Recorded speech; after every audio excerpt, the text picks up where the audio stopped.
Good evening. We'll go ahead and call the November 12th meeting of the Board of Zoning Appeals to order.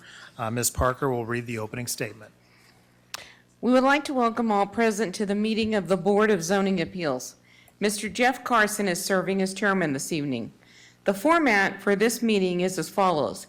As each application is called, we would ask that all those, both for and against, to please come to the front of the room. The applicant will make the opening statement explaining the proposal. Please note that the applicant will be given 15 minutes to present their case. The 15 minutes includes the applicant and any consultants and other members of the applicant's team. Members of the board will then address any questions they may have to the applicant. Any persons wishing to speak in favor will be allowed to do so at that time. Then those persons in opposition will be allowed to make their statements and ask questions. Please note that each member of the public who wishes to speak, either for or against the application, will be given 5 minutes to express their opinions. Time may not be shared between speakers. A speaker at the podium may request to extend their time, and the board may, by 2/3 majority vote, extend any speaker's time in 5-minute increments. The applicant will then answer questions and make a closing statement. All statements at the meeting shall be directed to the board, and cross-conversation among those in attendance is prohibited. Questions between opposing parties shall be directed first to the chairman, who may then ask the proper person to answer, such answer being directed to the board. The public hearing portion of the meeting will then be closed, and the public will only be allowed to address the board if a question is directed to them. The staff will then make their comments and recommendation. The board will discuss the application and make their decision. A brief statement of the reason for the motion will precede the making of the motion. Motions to approve shall include the staff stipulations unless otherwise stated in the motion.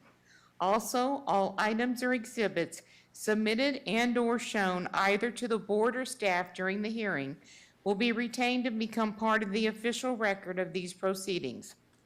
The board is required to disclose contacts with regard to any item on the agenda. Before each item, I will ask if any contacts have been made, and members of the board will be asked to disclose those contacts at that time. We ask that anyone with a cell phone to please turn them off or switch to non-audio so you will not disturb the meeting. Mr. Chairman, we have one item on the Board of Zoning Appeals agenda tonight, and that's appeal number 2351, Scott Confer with Phelps Engineering for property at 12525 Leavenworth Road. At this time, does any member of the board have any contact to disclose with regard to this case? No. All those for and against, please come to the front of the room.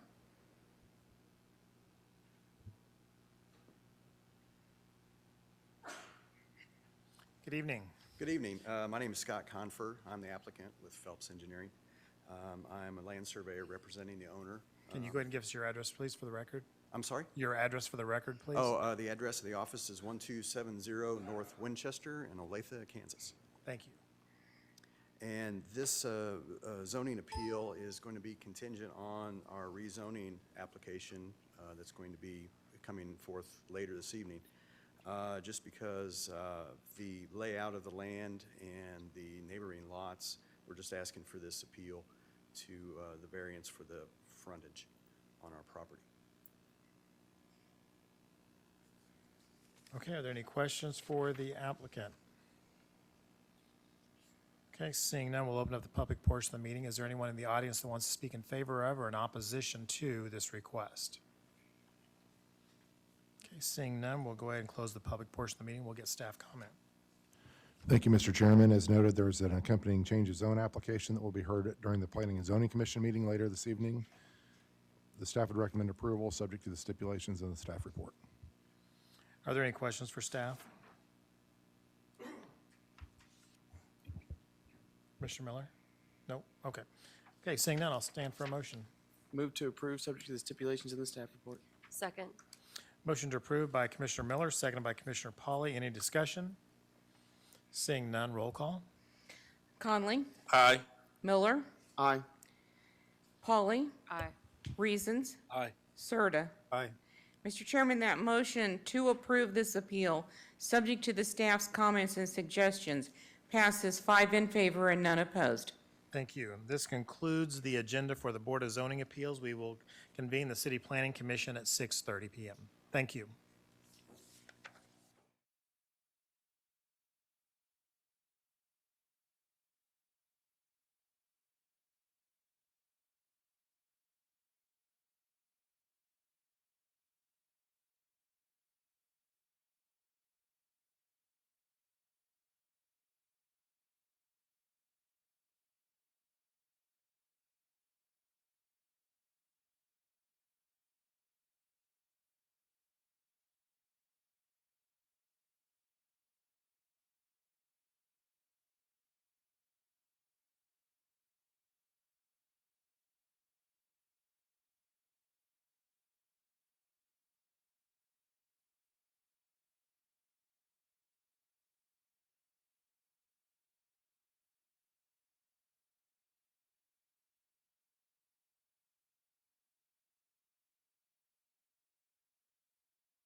We'll go ahead and call the November 12th meeting of the City Planning Commission to order.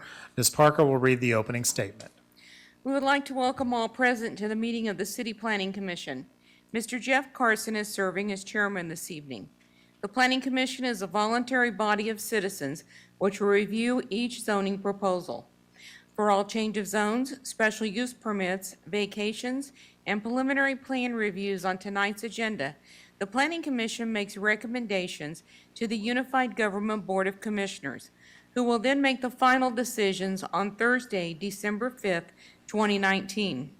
For final plats and final plan reviews heard tonight, the Planning Commission's decision is final and there will not be another hearing. The format for this evening's meeting is as follows. As each application is called, we would ask that all those both for and against to please come to the front of the room. The applicant will make the opening statement explaining the proposal. Please note that the applicant will be given 15 minutes to present their case. The 15 minutes includes the applicant, consultants, and other members of the applicant's team. Members of the Planning Commission will then address any questions they may have to the applicant. Any persons wishing to speak in favor will be allowed to do so at that time. Then those persons in opposition will be allowed to make their statements and ask questions. Please note that each member of the public who wishes to speak will be given 5 minutes to express their opinions. Time may not be shared between speakers. A speaker at the podium may request to extend their time, and the Planning Commission may, by 2/3 majority vote, extend any speaker's time in 5-minute increments. The applicant will then answer questions and make a closing statement. The public hearing portion of the meeting will then be closed, and the public will only be allowed to address the commission if a question is directed to them. The Planning Commission will discuss the application and make their recommendation. Also, all items and exhibits submitted and/or shown either to the Planning Commission or staff during the hearing will be retained and become part of the official record of these proceedings. If persons in opposition want to formally protest a change of zone or special use permit, a means is available by a legal protest petition, which can be obtained along with the necessary instructions by calling the Urban Planning and Land Use Department at 573-5750 tomorrow morning. Any application receiving a unanimous vote of recommendation by the Planning Commission will appear on the consent agenda of the Unified Government Board of Commissioners. Unless there is a request to remove an item from the consent agenda by the applicant, a member of the Unified Government Commission, or other interested parties, the Planning Commission's recommendation will be adopted. The consent agenda is heard at the beginning of the meeting at 7 p.m. If you are interested in an item, you should appear promptly on December 5th, 2019 at 7 p.m. to see what action is taken or to ask that it be removed from the consent agenda. The Planning Commission will also have a consent agenda as part of their meeting this evening. The consent agenda is the first part of the agenda, and items on the consent agenda are final plats, final plans, or special use permit renewals that have received a staff recommendation to approve. Unless there is a request to remove an item from the consent agenda by the applicant, a member of the staff, a member of the Planning Commission, or other interested parties, the staff recommendation on all of the items on the consent agenda will be adopted by the Planning Commission at one time. I will read a list of agenda items on the consent agenda, and when I have completed the list, the chairman will ask if there are any requests to remove items. This is your time to come to the microphone and request that an item be removed from the consent agenda if you do not agree with the staff recommendation. All items not removed from the consent agenda will be approved by the commission with the staff recommendation. The Planning Commission is required to disclose contacts about any item on the Planning Commission agenda. Before each item, I will ask if any contacts have been made, and members of the commission will be asked to disclose those contacts at that time. We appreciate the attendance of those here this evening, and we recognize the seriousness of each case and each person's opinions, but would like to request that each side keep their comments as concise as possible. Your opinions will be forwarded to the governing body for their consideration in making a final decision.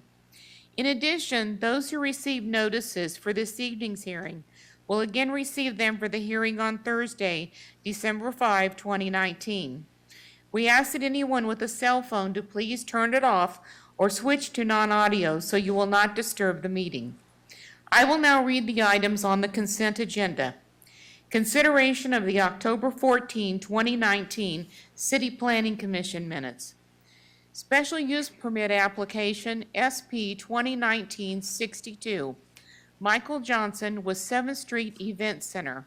Renewal of a special use permit for an event center in conjunction with specialty dress shop and office space storage at 733 to 735 Minnesota Avenue. Highlands 4th, final plat for 3 multifamily lots at 10501, 10503, 07, 09, 13, 15, 17, 19, 21, 23, 25, and 27 Clubhouse Drive. Highlands 5th, final plat for 2 multifamily lots at 10502, 04, 08, 10, 12, 14, 16, and 18 Clubhouse Drive. Highlands 6th, final plat for 1 multifamily lot at 10504, 06, 08, and 10 Kane Drive. Highlands 7th, final plat for 2 multifamily lots at 4409, 11, 13, 15, 23, 21, 19, and 17 North 106 Terrace. Freeman Farms North replat. Final plat for 66 single-family lots at 12940 Hubbard Road. Honey Creek Estates replat. Final plat for 1 single-family lot at 11530 Parkview Avenue. Garfield Residences. Final plat for 12 duplex lots at 3301 Garfield Avenue. Plan review application PR 2019-24. Diane Evers. Final plan review for Lay Buddhist Temple Residence and Shrine at 1315 North 139th Street. Plan review application PR 2019-25. Pastor Roger Bernard for Central States Conference Corporation. Final plan review to amend previously approved stipulation regarding exterior elevation and color scheme at 3301 Garfield Avenue. Plan review application PR 2019-26. Brian Hill with MKEC Engineering Incorporated. Final plan review for improvements to Francis Willard School at 3400 Orville Avenue. The items I have just read are on the consent agenda. At this time, does any member of the commission wish to disclose any contact on any of these items? No. Please include the following items as part of the record for all of the items on the consent agenda. The city's currently adopted zoning and subdivision regulations, the official zoning map for the area in question, the city's currently adopted master plan for the area in question, the staff report and attachments dated November 12, 2019, the application and other documents, plans, pictures, and maps submitted by the applicant in furtherance of the case and contained in the official file, the publication in the Echo for the special use permit, and the notices to property owners for all the applications. The commission will vote to approve in one vote these items unless someone comes forward and asks that an item be removed from the consent agenda. Thank you. Is there anyone in the audience who would like to have anything removed from the consent agenda? Please come forward and let us know which case.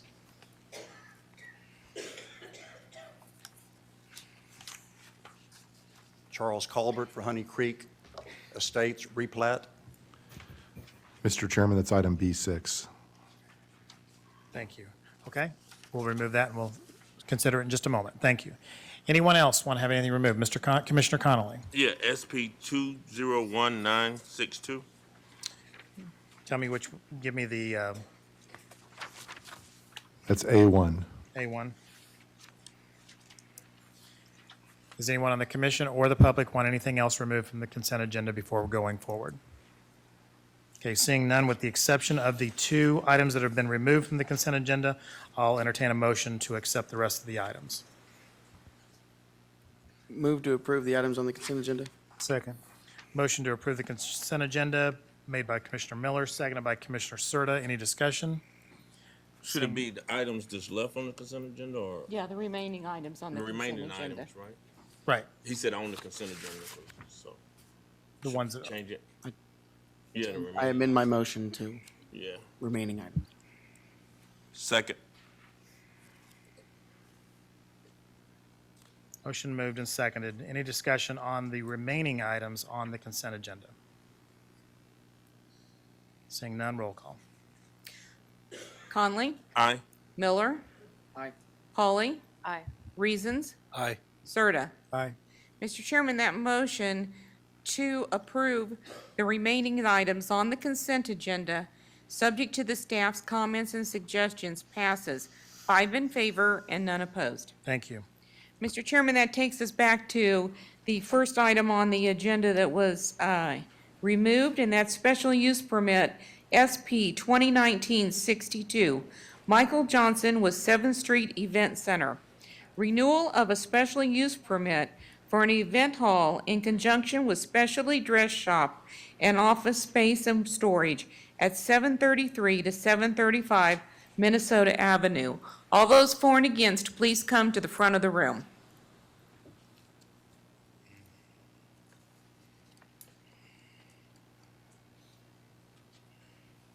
Good evening, sir. Go ahead and come to the microphone. Give us your name and address and tell us about your project. Yes, I'm Michael Johnson. I'm the owner of the 7th Street Event Center, and I'm not sure why it was removed. But We're going to find out in just a minute. So can you Okay. just tell us just briefly what your project is and what you're doing there and what you're seeking? Well, I run the event center there at that location. And you want to continue to run that? Yes, and I would renew? like to continue with the special use permit, yes. Mr. Conley, do you have questions? Oh, yeah, I have a question.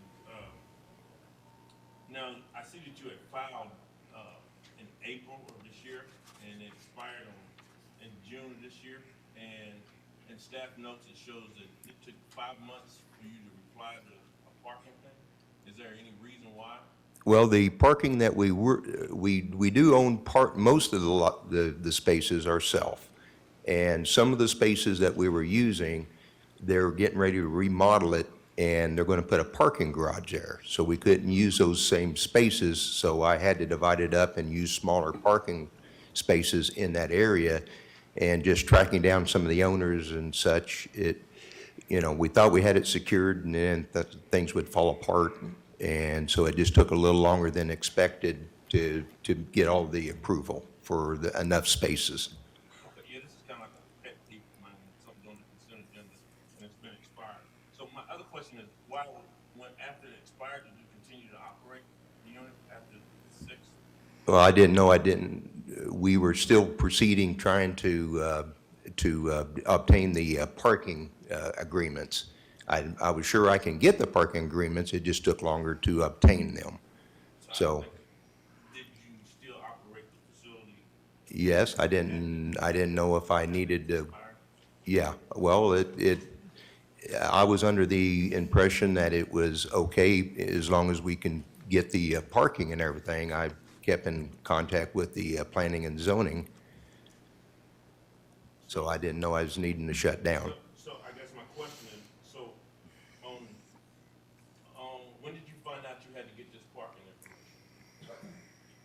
information? I didn't know until the last minute. We were trying to get the parking we were using. The owners had sold the property, and I had to. And the new owners couldn't get me an answer right away. So it took some time for them to secure. So I know which way to go forward. So I didn't know I couldn't use the parking, and they just couldn't give me an answer right away, because I guess they're trying to work it out with one of the departments in the city. Okay. Well, I do thank you for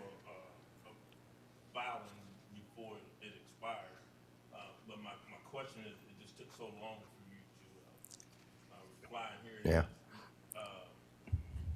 Your special use permit ended in June, and we're in November. It was unexpected. Right. Okay. All right, thank you. Any further questions? Is there anyone in the audience who would like to speak in favor of or in opposition to this request? Seeing none, we'll close the public portion of the meeting. We'll get staff comment. Thank you, Mr. Chairman. We'd recommend approval, subject to the stipulations in the staff report. Questions for staff? Yeah, I have a question. Rob, so after it expires, can they continue to operate? So it's been our practice for at least 15 years that if someone is earnestly working towards resolving their stipulations, that they are allowed to continue. Except And for, that's at the direction of county administrator, previous county Now, what- administrator that we've just continued. you said 15 years ago? I mean, that's what we've always done with these, and likely since before I started, but it's been at least Well- 15 years that if somebody expired, but they were working towards getting resolved, we don't go out and stop their business, Well, how do you know that they're working toward getting it resolved? because we were in contact with them. Okay, so, I mean, at some point, we've had cases where we didn't feel like they were being straightforward with us, and we brought them forward for denial. like Jamestown Road, that business. Like Because what? when it expired, there were some police officers down there. So that's why I'm asking. So I just want to make sure. That is a fairly, you have one case on that side, which had crime issues, had murders on site, and that's a different case than what we have with most of the rest of what I have going on. Okay. So you saying that, I guess, he applied in April. When did he find out he needed to get this additional parking?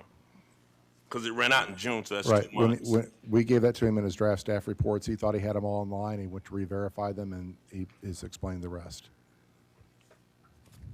And so it took another 5 months. And so he's went these existing months because of something that we've done for 15 years. What does the ordinance say? I don't Once it think you'll- expires. I don't think. I mean, you- expiration means something. I mean, if I have to renew my license and I do it after expired, I have to take a test. There's some type of repercussions for when things expires. Well, that's been our practice for a long time, and if you want to change that in the code, we have the zoning code rewrite Well, I coming mean, forward. you and- say it's been a practice, but we're talking about Jamestown Road and it's not a practice Well, Jamestown Road, I don't know where that is. So it's a I assume you mean decision. James Street. to give talking you about and 16 staff North an James Street? opportunity to be biased in certain decisions or something. I mean, something's a practice in an ordinance in the city. It's something different to me. I mean, so Thank I you for mean, your comment. a practice is something that you practice, and an ordinance is something that we go Right. by. The ordinance doesn't say what we have to do when they expire. Okay, thanks. Okay, any further questions for staff? Seeing none, we'll stand for a motion. Motion to approve, subject to staff stipulations. Motion to approve by Commissioner Curtis, seconded by Commissioner Reason. Any discussion? Seeing none, roll call. Conley? Aye. Miller? Aye. Pauling? Aye. Reasons? Aye. Serta. Aye. Mr. Chairman, that motion to recommend approval of special use permit SP 2019-62, subject to the staff's comments and suggestions, passes. 5 in favor and none opposed. Thank you.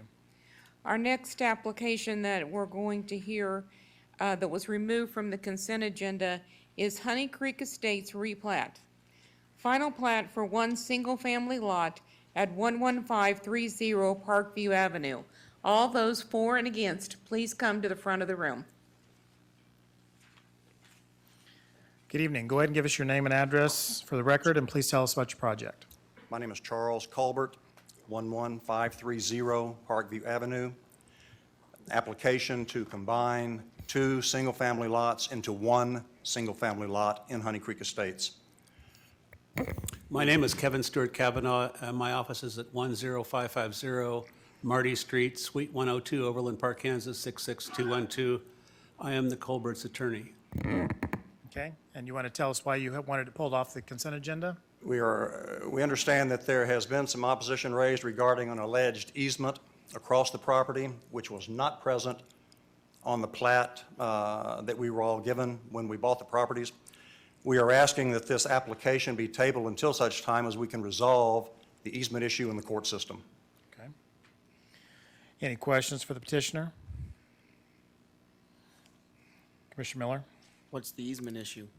The easement issue, there is a contiguous neighbor that insists that he has an ingress and egress easement that is found nowhere in writing anywhere.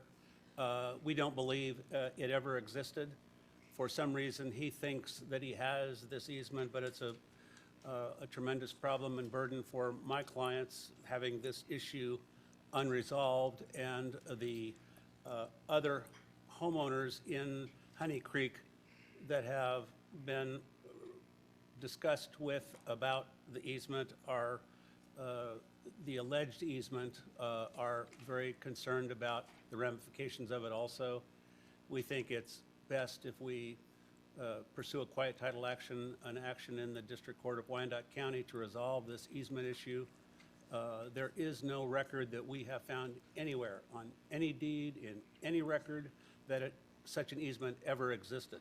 But this is now a daily concern regarding the person who presses for his belief that such an easement exists. And so we think it would be best for us to resolve this issue in the courts and then come back and talk to you about the merger of the two lots. And so we're asking that you table this application until such time as we've resolved it in the court. And then we'd ask you to put it back on the docket. Do you want it tabled or do you want it held over? Held over. Okay. Is there any further questions? Okay, we'll go ahead and open up the public portion of the meeting. Is there anyone who wants to speak in favor of or in opposition to the request? Yes, ma'am. Can we find out who's in favor, who's not? Yeah, May I interject just something? We're thinking that if this is tabled, that there would be no discussion now. Certainly, we're not intending to respond to that. So. we have people that came to either speak for or against, so I want to hear from them first. Okay? All right, ma'am. Your name and address for the record, please. Claudia Mikesell, I live at 3347 North 57th. Brenda Willis and I were the ones that did the original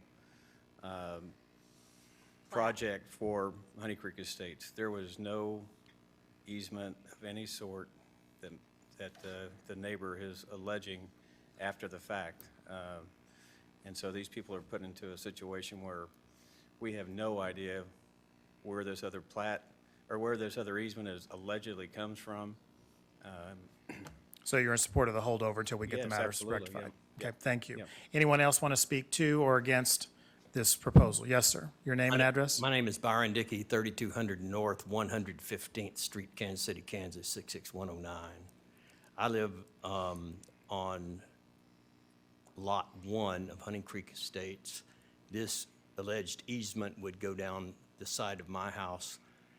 I bought my house 4 years ago, and there was no easement on the plat when I bought the house. And there were when I bought, and there still is, 8 mature trees in the area of the alleged easement. Okay, so you're speaking in favor of holding it over till we can get the matter I'm rectified? speaking in favor of holding it over. All right. Anyone else? Anyone want to speak in opposition? Okay, we'll close the public portion of the meeting. We'll get staff comment. Thank you, Mr. Chairman. If you would refer to the page 16 of your staff report, you can see the original plat before Honey Creek Estates where the easement did exist. That was provided to the applicant. It's also been published in the staff report. So there was an easement at one time, and I believe there still is. So when the original Honey Creek Estates plat was filed, the easement that was on the original plat was not carried forward. It was the same surveyor. And the original easement was because, as you see on the screen here, this house has a bridge over a creek. And so if that creek were to put that bridge in jeopardy, they would need to have some type of access to their house. And that's why the easement was in along this property line originally. I think not only do we do have an easement that was there, but we also have a public safety issue about access given the flooding potential of the creek. So I'm happy for them to go through the court process and figure this out outside of this body.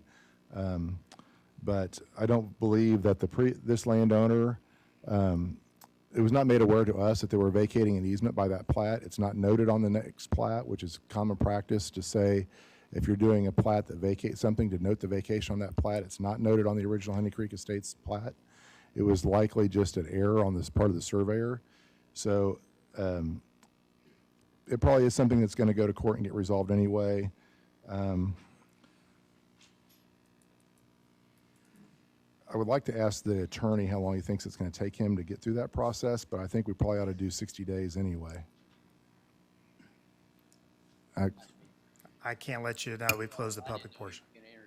Well, that's when I was asking, and that's when I closed the public portion of the meeting. Now we're on the staff response, so I'm sorry about that. Go ahead, Rob. So, Janet, what's the January meeting date?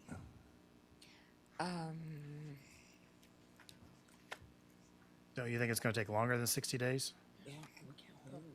Oh, I that's mean, you got right. to get on a docket, you got to get both sides involved. I mean, I think it will take at least that long. Move to hold this over to January 14th, 2020. That's your recommendation, not a Yes. motion. Yes. Any questions for staff? Okay, seeing none, I'll stand for a motion. Motion to hold over to January 20th, 2020. Second. It's actually January 14th. To January 14th, 2020. Thank you. Okay, motion to hold over to January 14th, made by Commissioner Curtis, seconded by Commissioner Polly. Any discussion? Yeah, I heard Rob ask, could we ask the attorney when he think it would be able to get it resolved? I think we're only allowed to, what, a 60-day holdover? Is that correct, or can we hold it over indefinitely? Well, by the bylaws, it's 2 months per request of staff and 2 months per the request of applicant. So if staff and applicant are in agreement, I would say that you could do 4 months. I would doubt it'd be resolved in 60 days, and council can correct me if he thinks that he can get it. I would agree with you on that. Yeah. So I'd recommend 4 months.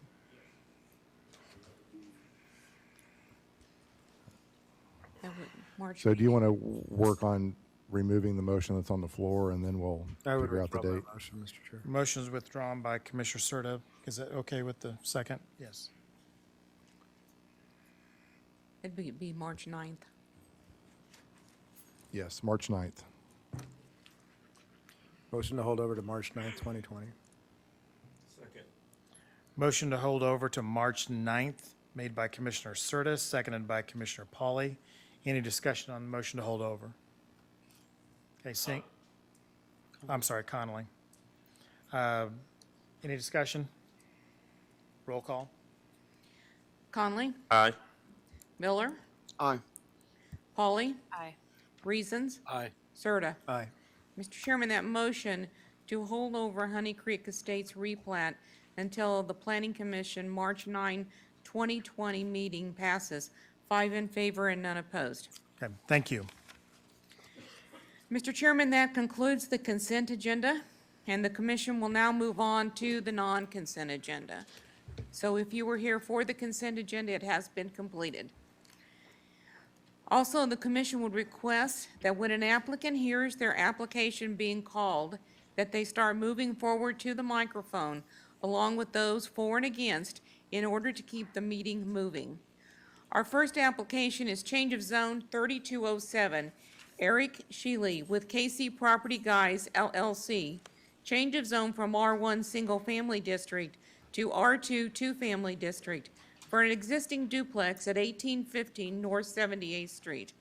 Please include the following items as part of the record for this case: the city's currently adopted zoning and subdivision regulations, the official zoning map for the area in question, the city's currently adopted master plan for the area in question, the staff report and attachments dated November 12, 2019, the application and other documents, plans, pictures, and maps submitted by the applicant in furtherance of the case and contained in the official file, the notice in the Wyandotte Echo dated September 19, 2019, and the notices to property owners dated September 12 and October 3, 2019.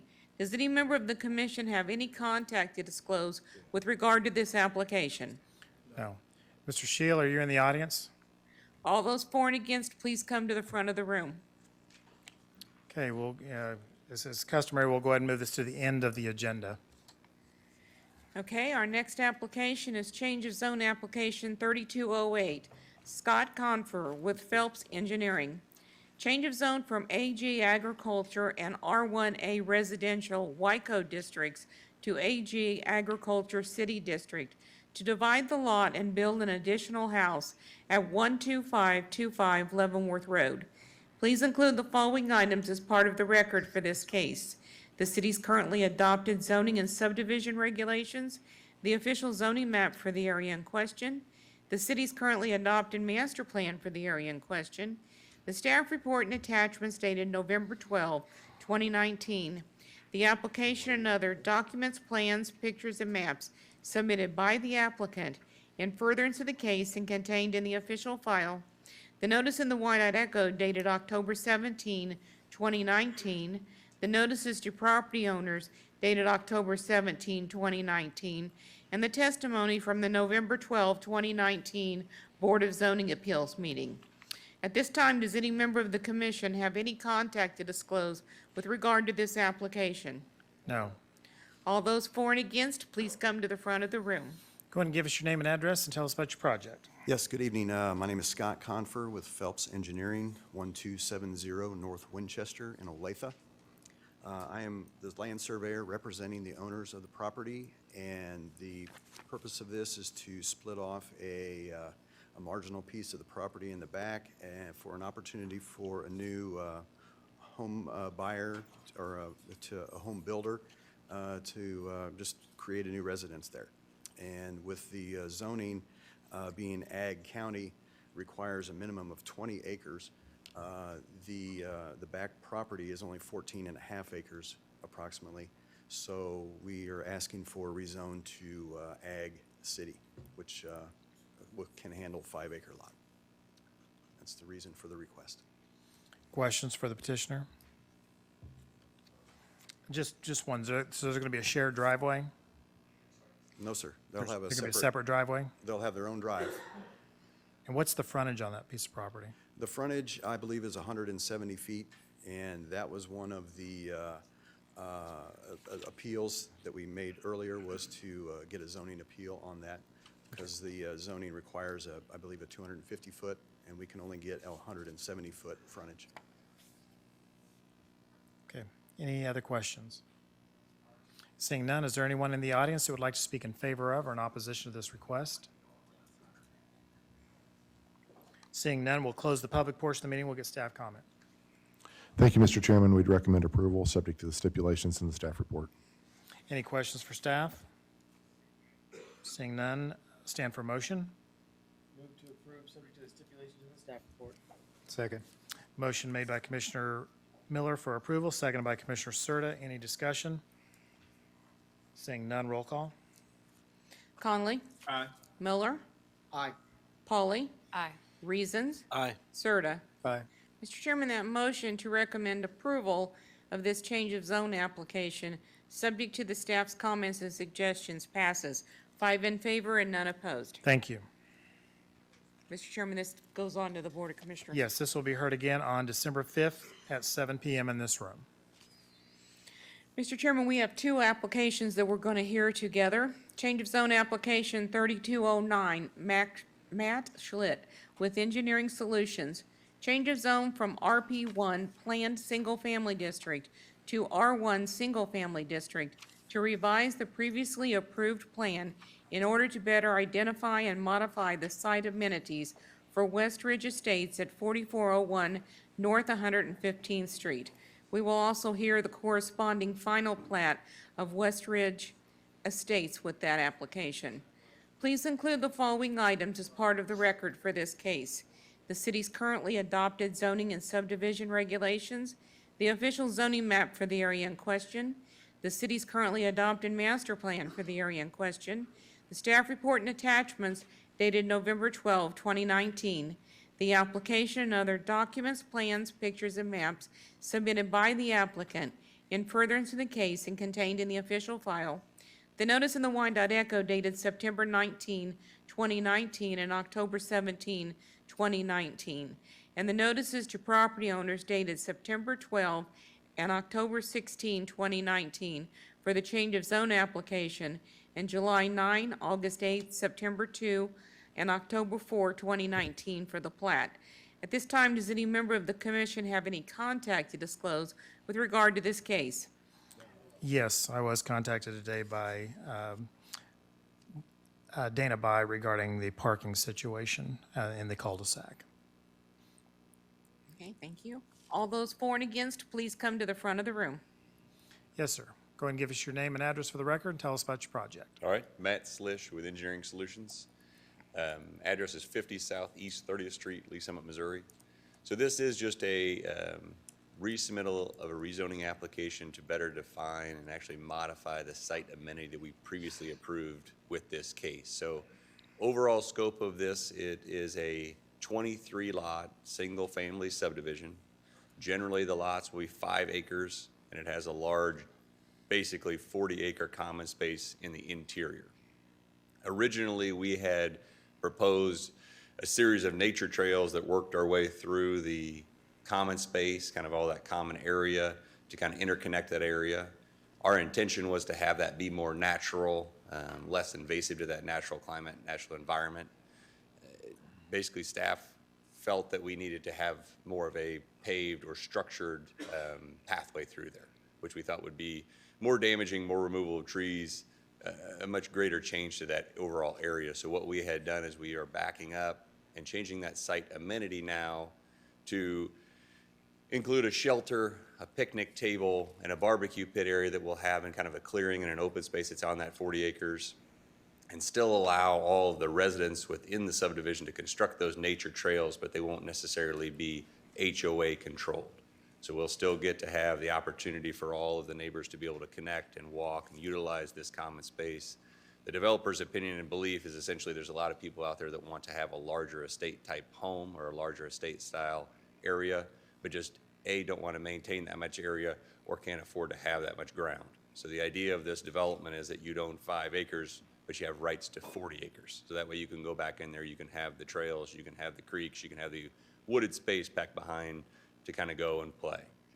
So essentially, like I said, previously you guys had approved, we had 25 lots. Through some stipulations, you guys asked it to be reduced to 23. So we're still fine with the 23 residential lots. 17 of them are, so 11 are on the west side, which is on 115th Street. 6 of them are up on Hollinsworth, and the remaining 6 connect to existing public street kind of dead ends that exist in North Ridge. So in your staff comments and suggestions, I'd like to make just a couple clarifications or slight modifications to make sure we're on the same page. In your staff report, I believe the final plat that you have shows 17 lots. However, when we originally submitted this final plat a number of months ago, we were only going to do the 11 lots on 115th Street.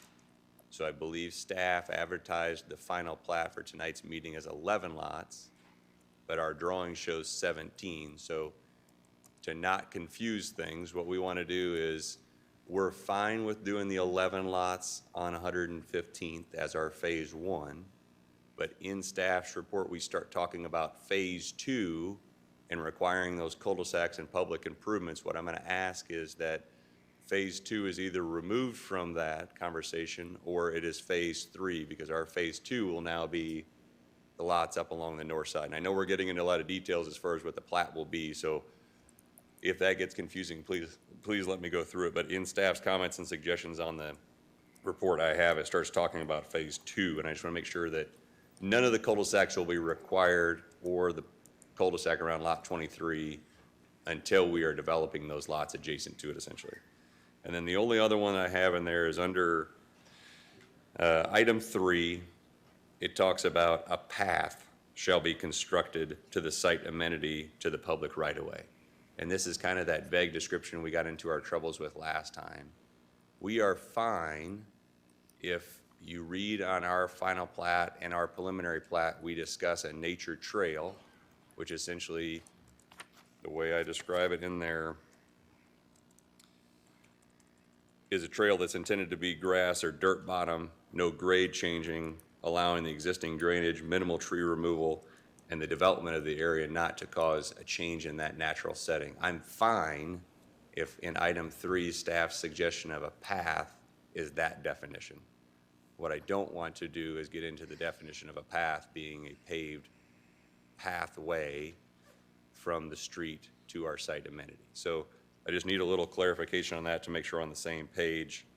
And then again, I guess on item 6, just to make sure, item 6 is a question that they sent to me, and it asked a question about Tract A and those trails that we are constructing.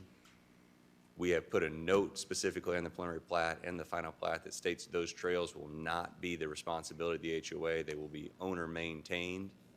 But we said we could omit them if staff suggested or wanted to. And in staff's response, it just says the trail is an additional amenity to the development that should not be omitted. So again, I'm fine not omitting them, but I do not want those trails under the control of the HOA. I want the homeowners individually to be able to go in, cut, meander, and do what they want to do, and that's not part of our site amenity.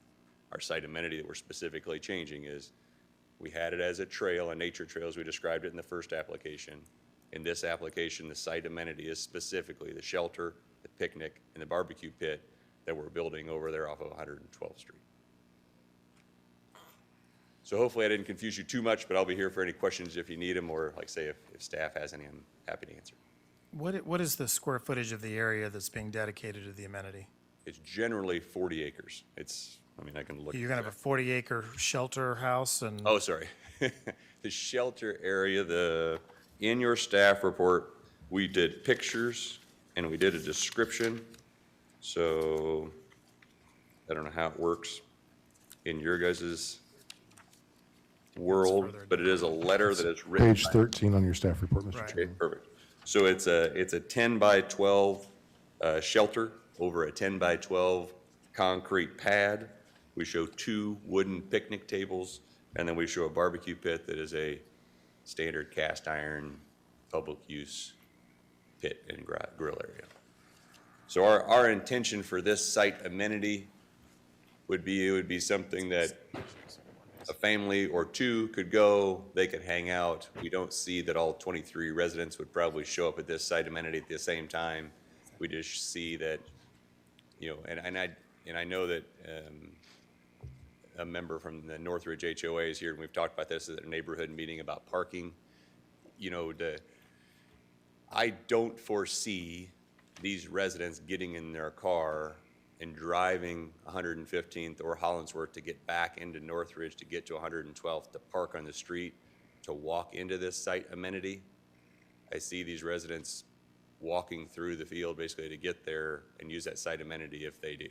I don't see that they're going to come and park a car and move to that facility. So that's the comment I had made when she had asked specifically about causing a problem with parking or an issue in that area. And I said, I just don't see it. I just don't see that many cars coming to use this at one single time. It's just not that large for that many people to fit in there at the same time. Okay, other questions? We may come back to that. Commissioner Serta? I wanted to ask about the trail. Yeah. I'm a little bit confused. I think in principle, I understand what you're saying, and it really is up to you as a developer to determine whether or not you want to propose it as an amenity. My question is just a practical one, which is if the trail itself is not controlled by the HOA and all the individual segments are maintained and either exist or don't at the behest of those individual property owners, are you then anticipating just trails on individual properties or an actual network? I just don't understand how that would function. Without it being laid out in the plat and actually there be some, you know, easement laid out to actually provide right of access to the other residents. Otherwise, you're effectively asking residents, well, you can or cannot, at your own discretion, allow your neighbors to traipse across your yard. I just don't understand functionally how that's going to happen and how it's going to work if it's not actually HOA controlled and not designated on the plat. I understand the reservation about whether it's paved or unpaved, but the alternative to me doesn't seem to be really of much practical utility to anybody. Right. So you wouldn't, I mean, so you own your 5 acres. I mean, I don't intend that your neighbor is going to cut a trail across your 5 acres. Mm-hmm. In that 40-acre common space that's in the middle, mm-hmm. you're allowed to come out and meander a trail through there as you want. What we were trying to say is the HOA doesn't want to be responsible for collecting dues, hiring a company to go out and say, let's make a trail here, figure out where it wants to go. So as in my case, I have 4 boys. We have 10 acres. When we go traipse through the woods, we traipse through the woods this way this time and that way next time. It's similar ideas to what we'd see there. If someone wants to go out there and take some time to kind of create a trail and a path out in that common space area to meander their way, this is a beautiful piece of property with 2 or 3 different draws coming from multiple different directions. Sure. It just isn't reasonable in my mind to set up and say, right now, you should go this way in the trail. Those nature trails are going to be something they're going to kind of meander and make as time goes on of what they're going to do, but it's going to be in that common space and not on individual lots. Well, again, I mean, isn't that really just a stipulation for the CC&Rs where you basically give individual property owners the authority to create within the common area some trails if they so desire? I mean, I don't really understand why it's subject to part of the site plan review unless you intend to actually make it a site amenity, and you've said you don't. So, yeah, so that's what I'm saying. So originally, our plan was that was our site amenity. HOA is going to care for, take care of, and create. There was a misunderstanding on what the trail needed to look like. So what we have said is we would remove it off of the plan completely. And I agree with you. We'd let the CC&Rs control it. They could do what they'd want. And that's what question 6 from staff's comments was, is they asked that question of who's controlling it. And I said, if you want, we will just remove that from the concern of this body or staff and let the CC&Rs care for it, which I'm completely fine with. And our site amenities stand alone. I'm fine with that as well. But what you're also suggesting, though, just to be explicit about it, is, you know, there are ordinance requirements in terms of site amenities that have to be provided. You're saying instead we're going to provide the picnic area and the grills, I guess, right? So, yeah, so you have 3 specific, which is also listed on page 12 of your staff report. For that specific area, you have, oh, maybe not 12, I think it's 12. You have 3 specific types and options of site amenities. And we've selected that shelter, picnic table, and barbecue pit out of there as a site amenity that meets your requirement of that specific, this development area. Okay. But yeah, you're right. I am fine with the trails being included or excluded either which way. That is our process of what we see that use of that common area being, and whether we're saying we're going to let the CC&Rs and the homeowners themselves manage and control that piece of it. Okay, thank you. Other questions? Okay, seeing none, we'll open up the public portion of the meeting. We'll get anyone who wants to speak in favor of or in opposition to this request. Please come forward. Name and address for the record, please. Dana Bai, 10708 Augusta Drive. I'm here on behalf of Northridge at Piper Estates Homes Association. I've been talking with Matt about this, and I did attend the neighborhood meeting. And as he stated, we do have a concern about the location of the cul-de-sac, which is directly off of our western entrance, which is at the intersection of 112th Street and Northridge Drive. If you can pull that up a little bit closer. My concern is that if that is the main access point for the site amenity, and then all of the parking would be basically required to be within the cul-de-sac or then overflow out onto Northridge Drive. At the last meeting I was here and we voiced our concerns about adding any type of parking or traffic up there. And so they had determined that they would place the driveways up within the cul-de-sac. And it was my understanding the cul-de-sac would be a little bit farther off of the road. Based on what I can tell with the plat, it looks like the cul-de-sac is directly there where you see the pavement stop. That is the entrance of the cul-de-sac. And so Matt had sent me the projections for, you know, at max capacity, you could fit 8 cars in there. But then, you know, in our discussions, we determined once you put 2 driveways in there, that's going to take out 2 of those potential cars. So you're talking about 6. My concern is with our island there, and it's one lane in and 1 lane out, any of the overflow is going to be right there on the other side of our island, and that's going to create a traffic issue for any parking.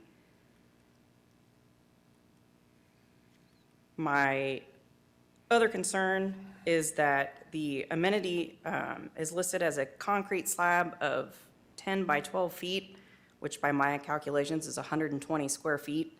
And then the entire area is listed as like 75 by 65 or something. So it makes it, right over 5,000 square feet, which I believe is the minimum requirement for the site amenity. And I just wondered if that was actually like compliant with 5,000 square feet, a 10 by 12 concrete slab with a cabana-type structure, 2 wooden picnic tables, and a fire pit. So basically, we have 4,900 square foot of mulch and 120 square foot of an improved surface. I just wondered if that met the criteria of the master plan as it pertains to the amenities. My other concern would be that it says the amenity is to be constructed within the Phase 1 development, but the improvements or the construction of the cul-de-sac would not be until Phase 2. It says that people could park on the area as it stands now. Right now, that is grass and that is mud, and it's my understanding you cannot park vehicles on grass and mud. We already have issues with the construction vehicles dragging mud in and out of that area because I believe they probably use it to, dump their construction materials. So I'm concerned as if they are not going to have to actually construct a cul-de-sac and give people pavement to park on, then again, the traffic is going to be directly there at our entrance. Okay, we'll get you some answers. Thank you. Thank you. Anyone else wants to speak in favor of or in opposition to the request? Okay, Matt, you want to come back to the microphone, and you want to address the question with regard to parking and the phase in which the cul-de-sac will be constructed? Sure. So backing way up, this acreage was part of the original Northridge development with a number of single-family lots. So 4 or 5 years ago, we met with this group discussing that opportunity and where we were kind of headed in the direction of building more single, small family. We've kind of progressed through this process of doing things we believe that are helpful to them that I think aid in their hope of what they're going to see here. So I think they're in agreement now with the overall layout of these 5-acre lots, with the use and development phasing of this subdivision. Because essentially what we've done is we've tried to develop everything west and north of them so it doesn't abut to them, and maintaining those cul-de-sacs to the last phase. In a neighborhood meeting, we kind of discussed that would be 4 or 5, 6 years down the road probably before those would come. Trying again to prove ourselves of what is being built on this development and how that would work. So again, going back to your staff report, it says Phase 2 for the cul-de-sac. What we're asking for is when we develop those lots adjacent to that area, because I believe now what our proposal is going to be is the 11 lots on 115th Street will be Phase 1. The 6 lots on Hollingsworth will be Phase 2, which will develop everything outside of Northridge, so no one's using the streets to get to it, because that was some of the concerns in the neighborhood meeting was people were going to be driving through Northridge to access this development. And so again, that's our approach, is to try to make Phase 2 now Hollingsworth. The Phase 3 would be the last one, which would essentially cul-de-sac the stub streets that abut our development. So standard practice on a public street is obviously you don't want that stubbed and locked off. We're providing a fire access adequate turnaround on our site, which meets all the requirements of staff and your public works department for a public road. So that cul-de-sac, which if you can kind of see in this picture, where that clearing is essentially where that site amenity will be located. So you can see there's kind of a clearing and an area already there. There is sidewalk along the south side of Northridge. There's sidewalk along the east side of 112th with an ADA ramp that comes across. So that's kind of the reason that site and location was picked for this site amenity, is because it is, if you go west of here, it becomes very undulating, very heavily treed. This became a very nice spot to develop something that people could walk through that common space, which is all those trees to get to.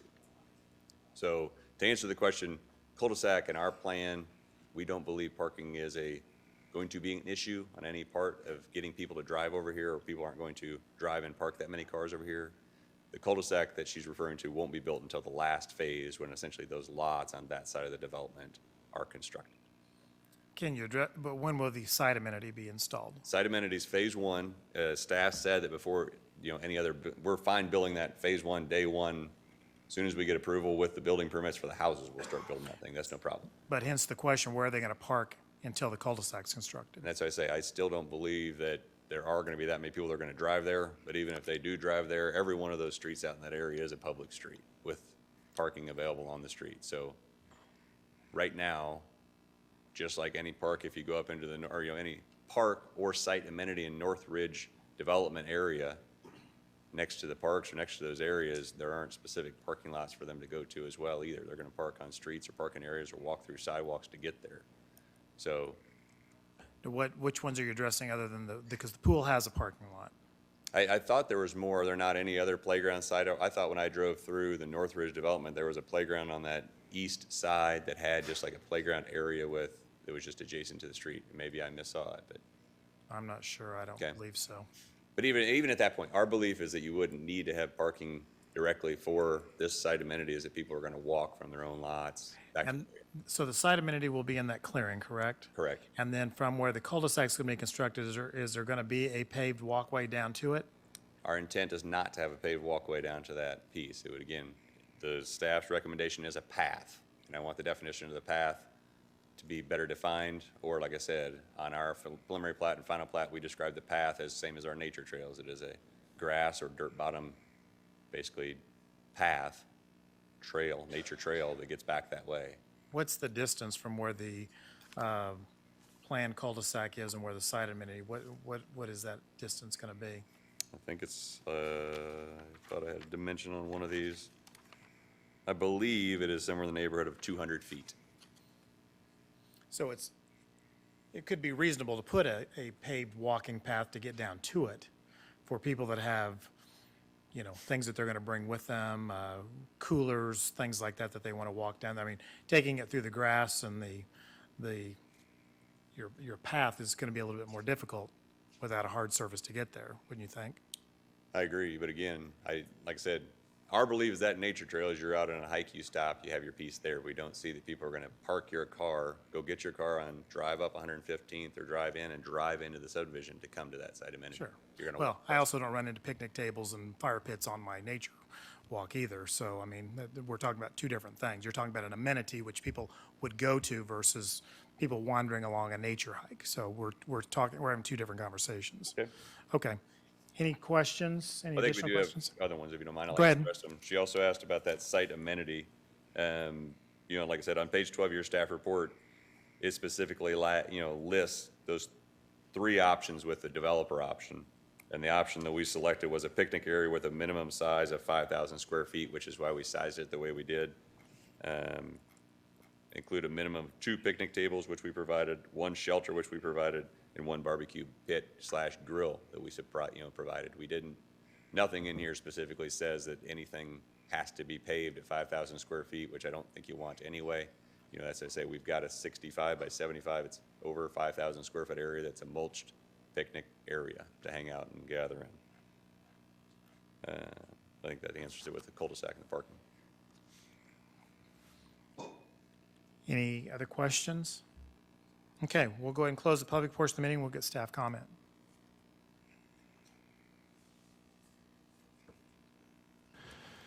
Thank you, Mr. Chairman.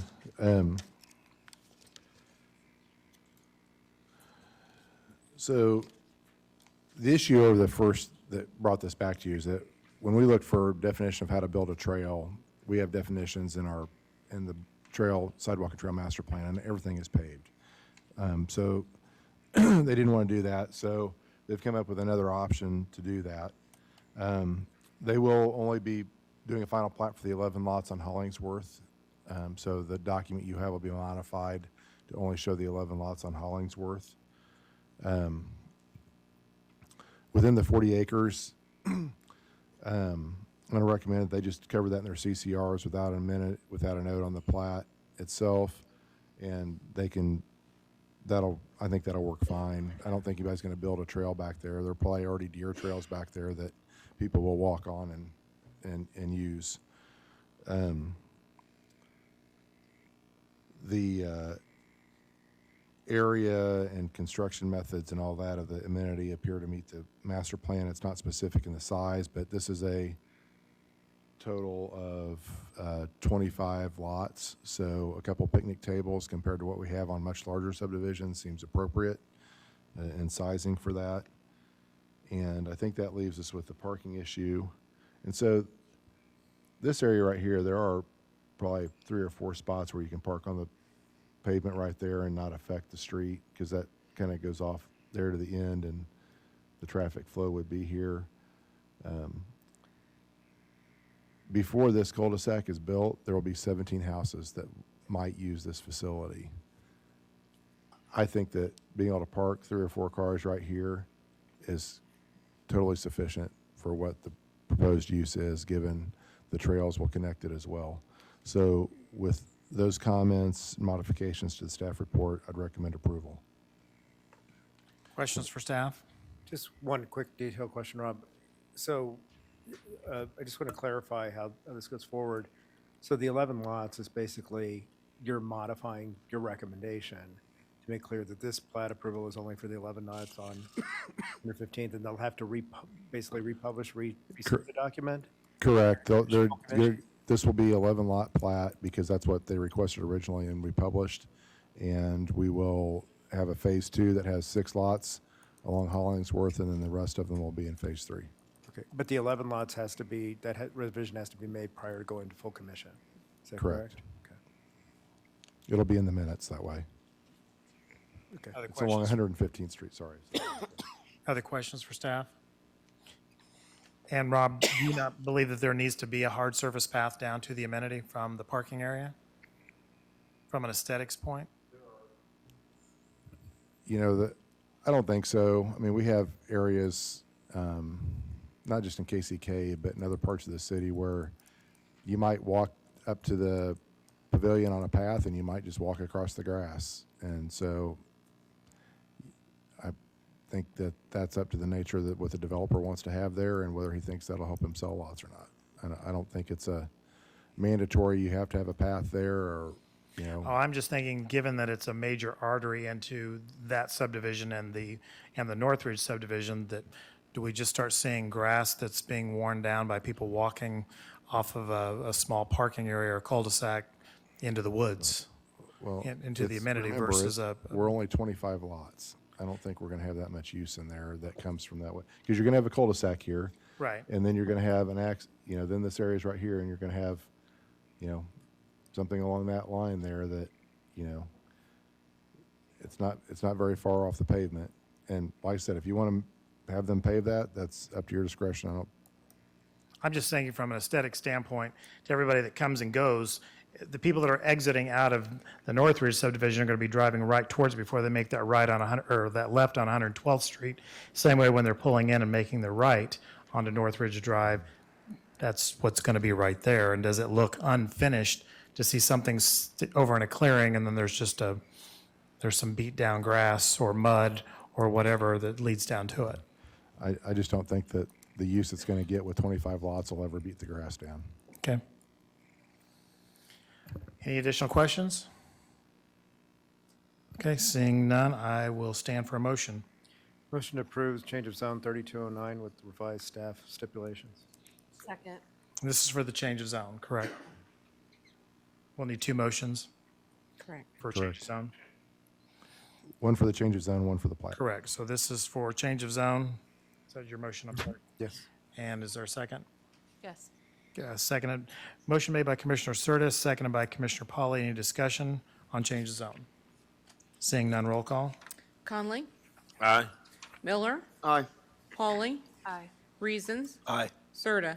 Aye. Mr. Chairman, that motion to recommend approval of the change of zone application, subject to the staff's revised comments and suggestions, passes.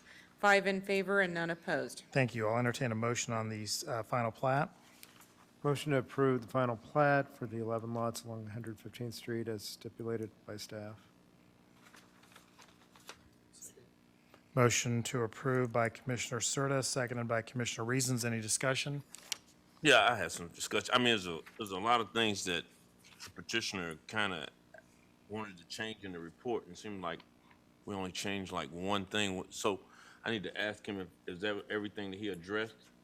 You want to ask the petitioner, or you want to ask staff if we've addressed it? Petitioners, if we addressed everything that he wanted to change? Because it seemed like I had like three things. It seemed like we only changed two. Yeah, I believe we got everything in there. I think Rob had commented on the phasing side of it at the end, that we're now gonna have 3 phases technically. So we're gonna reduce, what in your staff report is a 17 lot first phase. That'll be 2 phases now, and then the third phase will be lots 18 to 23. Okay. And then I think everything else is pretty good. So I think I'm okay. I appreciate that. I think we're good on that. Thank you. Any further discussion? Seeing none, roll call. Conley? Aye. Miller? Aye. Pauly? Aye. Reasons? Aye. Serta. Aye. Mr. Chairman, that motion to approve the West Ridge Estates final plat, subject to the staff's revised comments and suggestions, passes. 5 in favor and none opposed. Thank you. This will be heard again on December 5th in this room. Mr. Chairman, that now takes us on to the special use permits. Our first one is special use permit application SP 2019-76. Mr. Ketchum. Renewal of a special use permit for vehicle repair and body shop at 744 Kansas Avenue.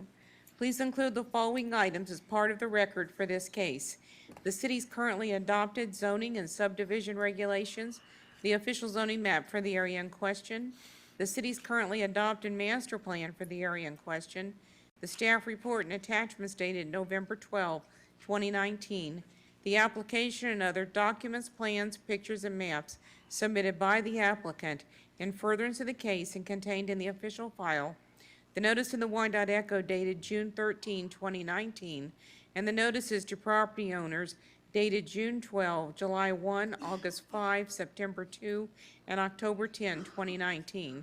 Does any member of the commission have any contact to disclose with regard to this application? No. All those for and against, please come to the front of the room. Good evening. Hi, Go ahead and give us your name and address. Tell us about your project. sure. First name is Wathik, last name is Kasim, and I'm with KCK Automotive in Kansas City, Kansas. I've been there for 25 years approximately. I added that building a few years ago, a couple of years ago, rebuilt it and fixed it up. And now, basically, I came 2 years ago and I asked for a special use permit for new building. Basically, I had rebuilt or fixed up, and I was awarded that. Until recently, it just came to my attention that I need to go ahead and plant some trees, and I just fulfilled that actually just recently. And was hoping to get another extension for a special use permit to proceed with what I've been doing. Okay, you understand that when your previous special use permits were approved, you had the same stipulations that you had to plant the landscaping and it wasn't done. True. For what reason? Just lack of knowledge. I wasn't aware of it. Truly, I wasn't aware of it. And now, since it came into my attention, it's already been done. Well, they were stipulations of your approval for the other special use permits that you had. And you're saying you weren't aware of that those were stipulations? I truly was not aware of it. I truly, because it wasn't directly me. Back then, I had more help, and more people had more knowledge, were doing this for me, such as an architect and engineer. And once they did that for me, I was not aware if I had to do it. Otherwise, I would have done it. I've done it now. It would not have. It's already been completed? It's already been done. Trees been planted. Everything on the list as the city requested. I fulfilled everything they requested. This year was a little bit tough on me personally as well, but I got everything done, and I was hoping just to proceed with this. And your permit expired in January? Yes, actually, that's a good point, because my special use permit expired in January of 2019.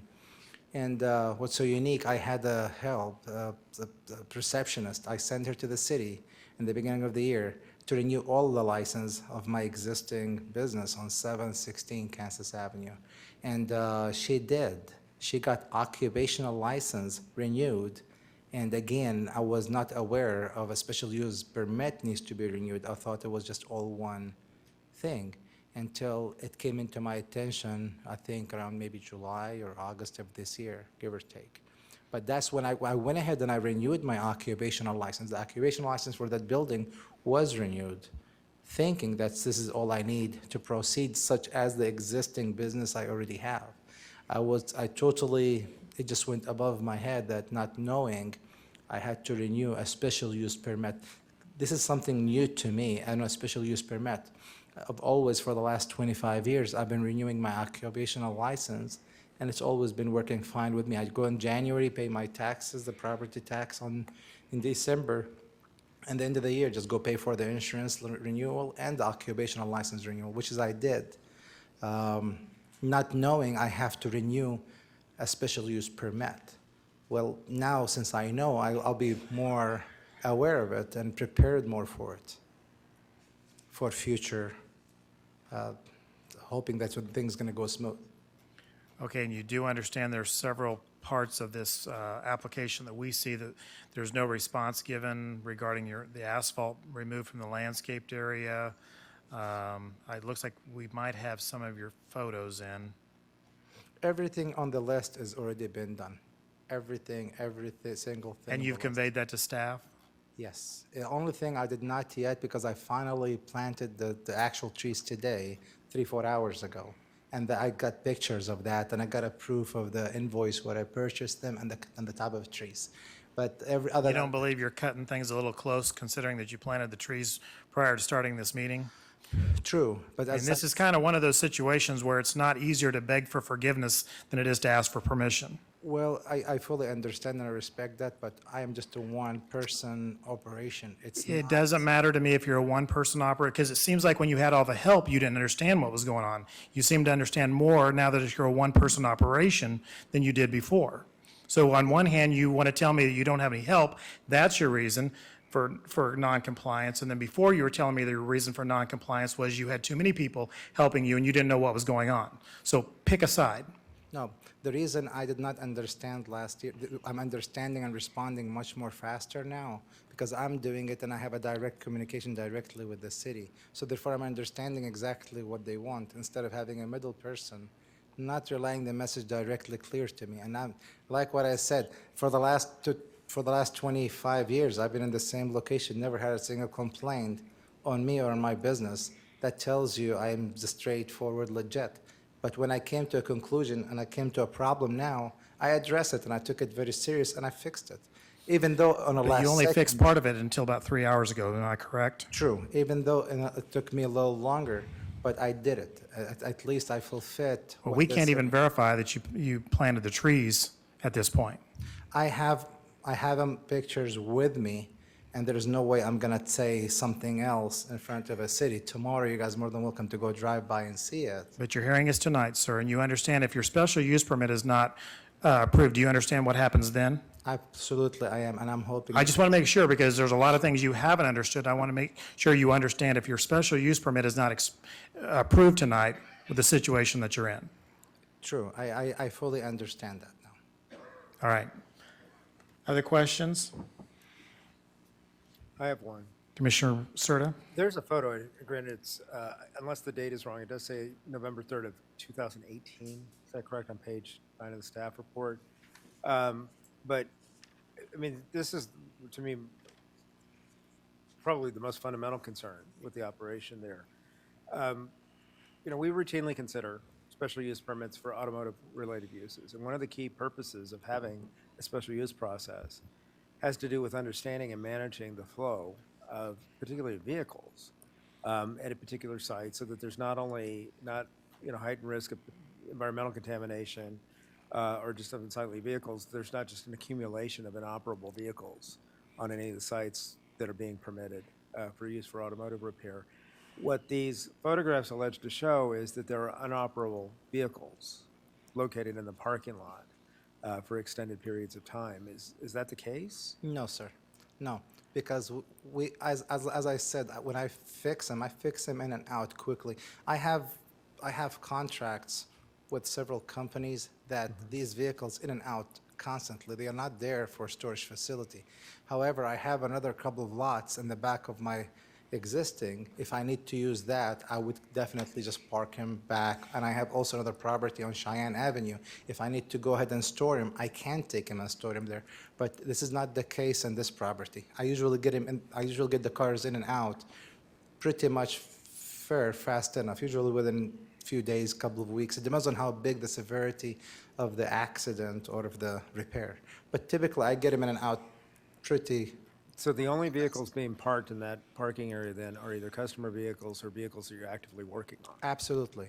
Okay. Absolutely, yes. That's all the vehicles I have. And keep in mind, this is not a building, that particular building, two things I did. I could have, the actual structure of the building, I fixed it up very, very nice. And it made the whole block look very nice, the whole area look nice. I had a hangar back then when I purchased the property. If I didn't care much about the cosmetic or the physical look or appearance of the property, I would have left it the way it was prior. I didn't go take some loans and I fixed up the place to make it look as a salvage yard or a storage facility. That's not the case. The appearance, it matters to me, and I wanted to have a car flow, and I want to continue to do what I'm doing, and I actually like what I'm doing, and I enjoy what I do in that particular city. And I've had the opportunity to take the business so many years back and go, because when I took the loan to go build this place in a different county, but I refused. I just like this place, and I've been there for, like what I said, I feel I belong there. And I'm sorry about that, let it elapse, but that's just the truth. I'm not going to come and just tell you, just make up a story. I'm just telling you guys the truth. And I know it's a mistake I did, but it is, I'm sorry, I know I did it. Okay, thank you. Other questions for Commissioner Connolly? Yeah, I'm going back to what the chair asked. Looking here, it's a lot of questions that were asked for you to provide information, and it says no response provided. I'm looking at probably about 6 things. Is there any reason why you didn't respond to this question? Yes, same thing I told Mr. Jeff. All these requests were done by the city. They were done by email to me. And I did not check email because I had a person was helping me check the emails. I never check email, that particular email address they were sending that stuff to. Like what I said, all that stuff came into my attention, knowing this is a very serious matter, approximately around September of this year, October of this year, something approximately around September of this year. That's when I took this matter very serious. That's when I knew this is something I had to get done on my own. Then I start checking emails more frequent. I took over. Because, I mean, we just got our information this week. So when did you check the emails, and why wasn't you able to respond once you checked the emails? I did. Once I took over, since September approximately of this year, once I took over my email address and I start checking, I start responding with the city, and we had back and forth continuation until. You have responded to all these questions? Yes, me and the city. I had, after they start requesting and I took over, I respond to some of the stuff they need, and I was working on the restaurant to resolve all the requests. And I did, like what I said, every single request, the city did, every single one of them. I fulfilled and I completed and I complied with it. Maybe in a little bit later, but I did it. And before today, I made sure everything on the list is done. And I, I'm talking about, they asked for a response, and it says you did not reply or did not respond to what they had requested. And you saying that because of email that you didn't take over to September? Yeah, I had actually the beginning of this. You have to respond. I mean, what we're looking at, you have. I did respond to the city, not directly me. I had Mr. Tom. Say city, or you talking about staff here? I personally never came talk to them. I had a gentleman named Mr. Tom. He's the one been taking all the documents to them. Yes, as far as I know, that's how Based on the communication, that's how I got a hold of all this information. You said Mr. Tom? Yes, he's a gentleman, a friend of mine. He came in, and he's actually the one came to the city and submit the documents and the applications and everything they requested. Then he came back to me and said, "You need to do 1, 2, 3," and I did, and I was real. That's. I'm sorry. This was emailed to you. Some of these things, yes, it was emailed. I noticed at later time. Written response. No, I did not return. I did never return back to the city because I had Mr. Tom do direct communication with the city. Because we have 5 different questions here from the staff that we got no answers to from you. And I apologize for saying that we had your photos. We don't. We have those from code enforcement. We don't have any photographs that you submitted of the sides of your building. None of those were submitted either. I have him with me if you need to look at him. I have everything, the building, the parking lot, the trees, the fire department inspection, everything as like what I said was requested, was submitted. All right, we're gonna get to the staff here in just a second. So anything else you want to tell us before we open up the public portion of the meeting and go to staff? We'll come back to you in just a minute. Sure. Is there anyone in the audience that wants to speak in favor of or in opposition to this request? Seeing none, we'll close the public portion of the meeting. We'll get staff comments. Thank you, Mr. Chairman. It appears that Mr. Kasim is ready and willing to work with us. I'd recommend we hold this over for 30 days so he can contact us directly and get the answers to the questions we need. Okay. If we hold over, can he continue to operate? Yes. Questions for staff?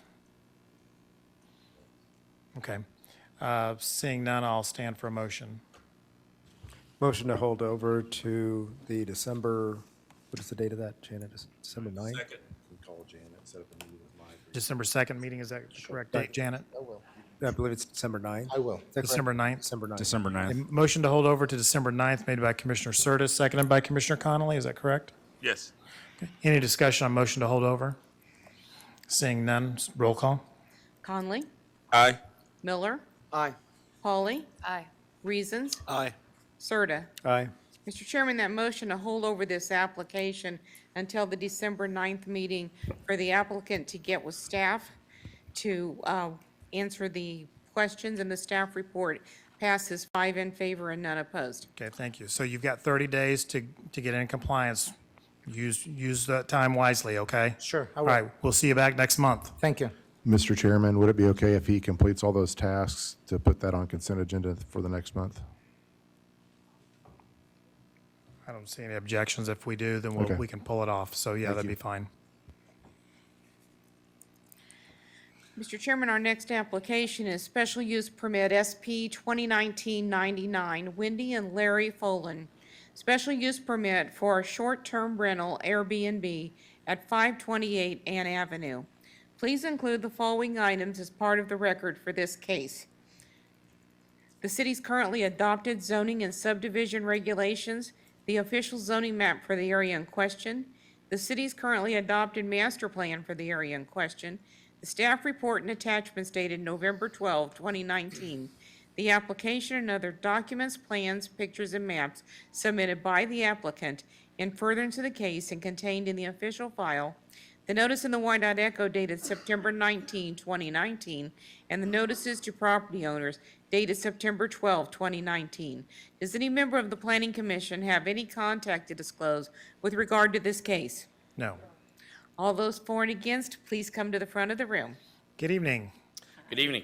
Why don't you give us your name and address and tell us about your project? Wendy and Larry Foland, 14504 South Shannon Street, Olathe, Kansas. We own the house at 528 Ann Court. We've done a lot of research on the areas here in Kansas City and been residents in Olathe for the past 12, 13, 14 years now.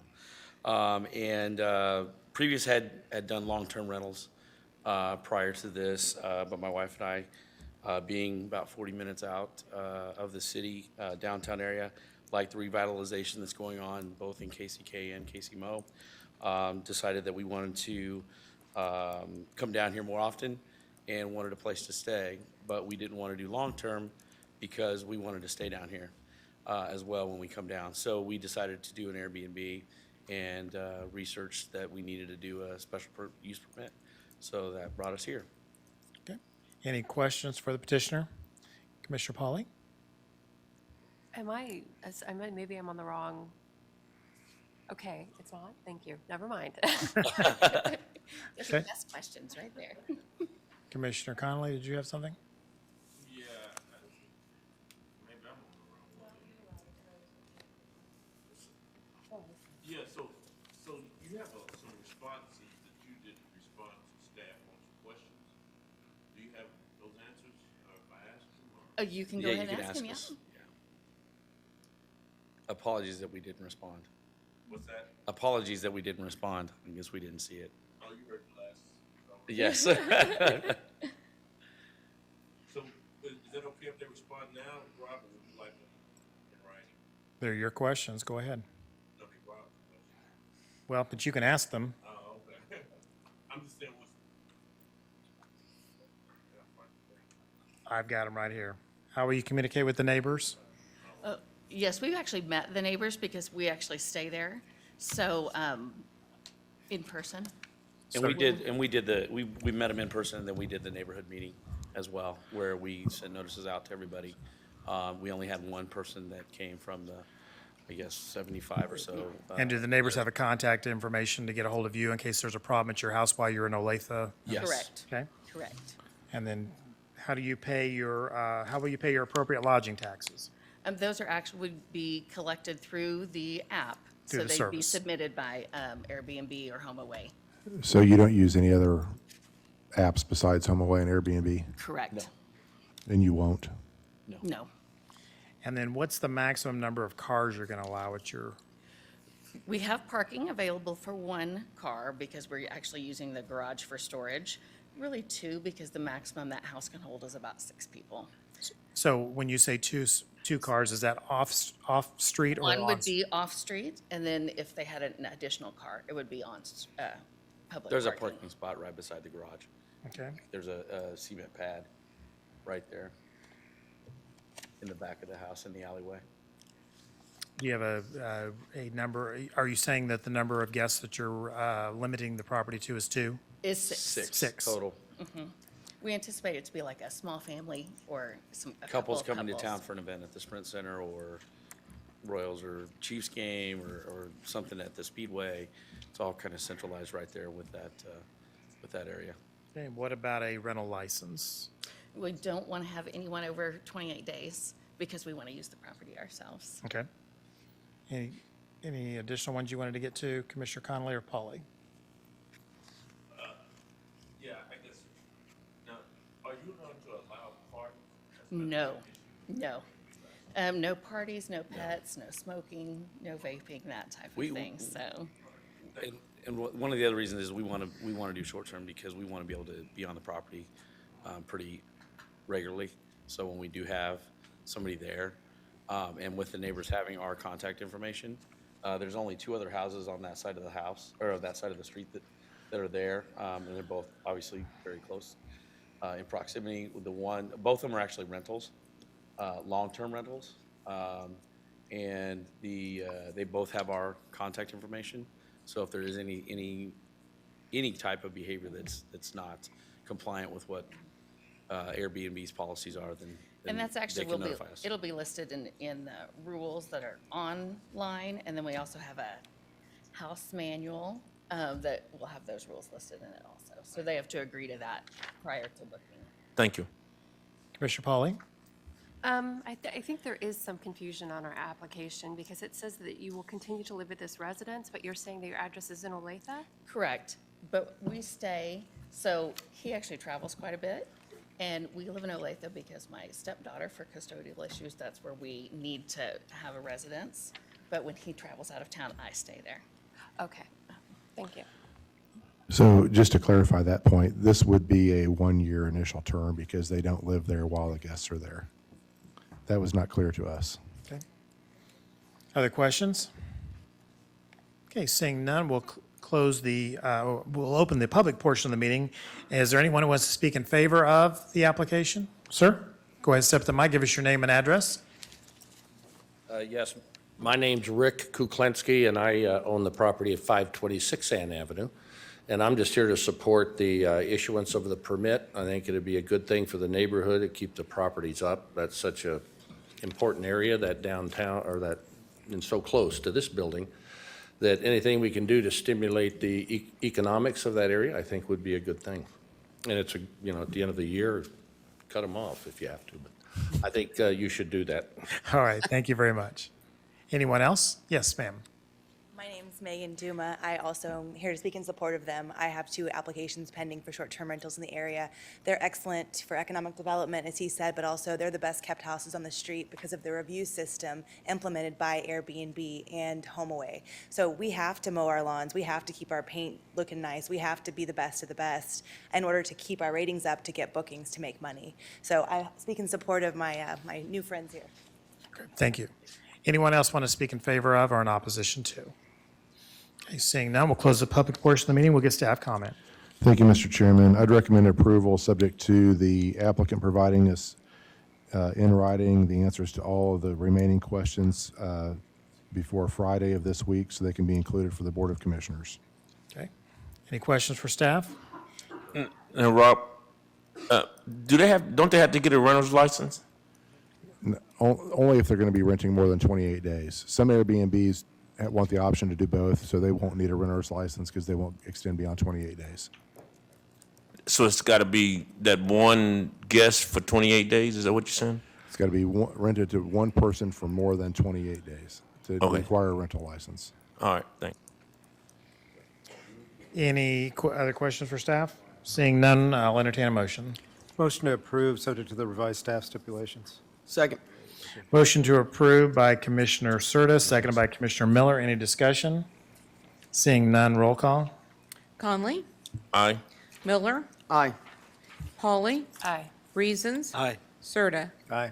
Mr. Chairman, that motion to recommend approval of this special use permit for 1 year, subject to the staff's comments and suggestions, passes 5 in favor and none opposed. Thank you. This will be heard again on December 5th, and you'll just have a little bit of work to do with the staff by the end of the week. Thank you. Our next special use permit is SP 2019-105, Megan Duma. Special use permit for a short-term rental Airbnb at 2706 Esplanade Lane. Please include the following items as part of the record for this case: the city's currently adopted zoning and subdivision regulations, the official zoning map for the area in question, the city's currently adopted master plan for the area in question, the staff report and attachments dated November 12, 2019, the application and other documents, plans, pictures, and maps submitted by the applicant in furtherance of the case and contained in the official file, the notice in the Wyandotte Echo dated October 17, 2019, and the notices to property owners dated October 17, 2019. Does any member of the commission have any contact to disclose with regard to this application? No. All those for and against, please come to the front of the room. Good evening, Chairman, Commissioners. My name is Megan Duma. I own and operate a number of short-term rentals or Airbnbs in the Kansas City metro area. Megan, go ahead and give us your address, please, too. Yes. Thank you. My personal residence is 4520 West 65th Street in Prairie Village, Kansas, although I was born and raised in Kansas City, Kansas. So I will just take any questions you guys have. I don't anticipate any opposition to this particular application. If you have any questions or concerns, I'm happy to answer them.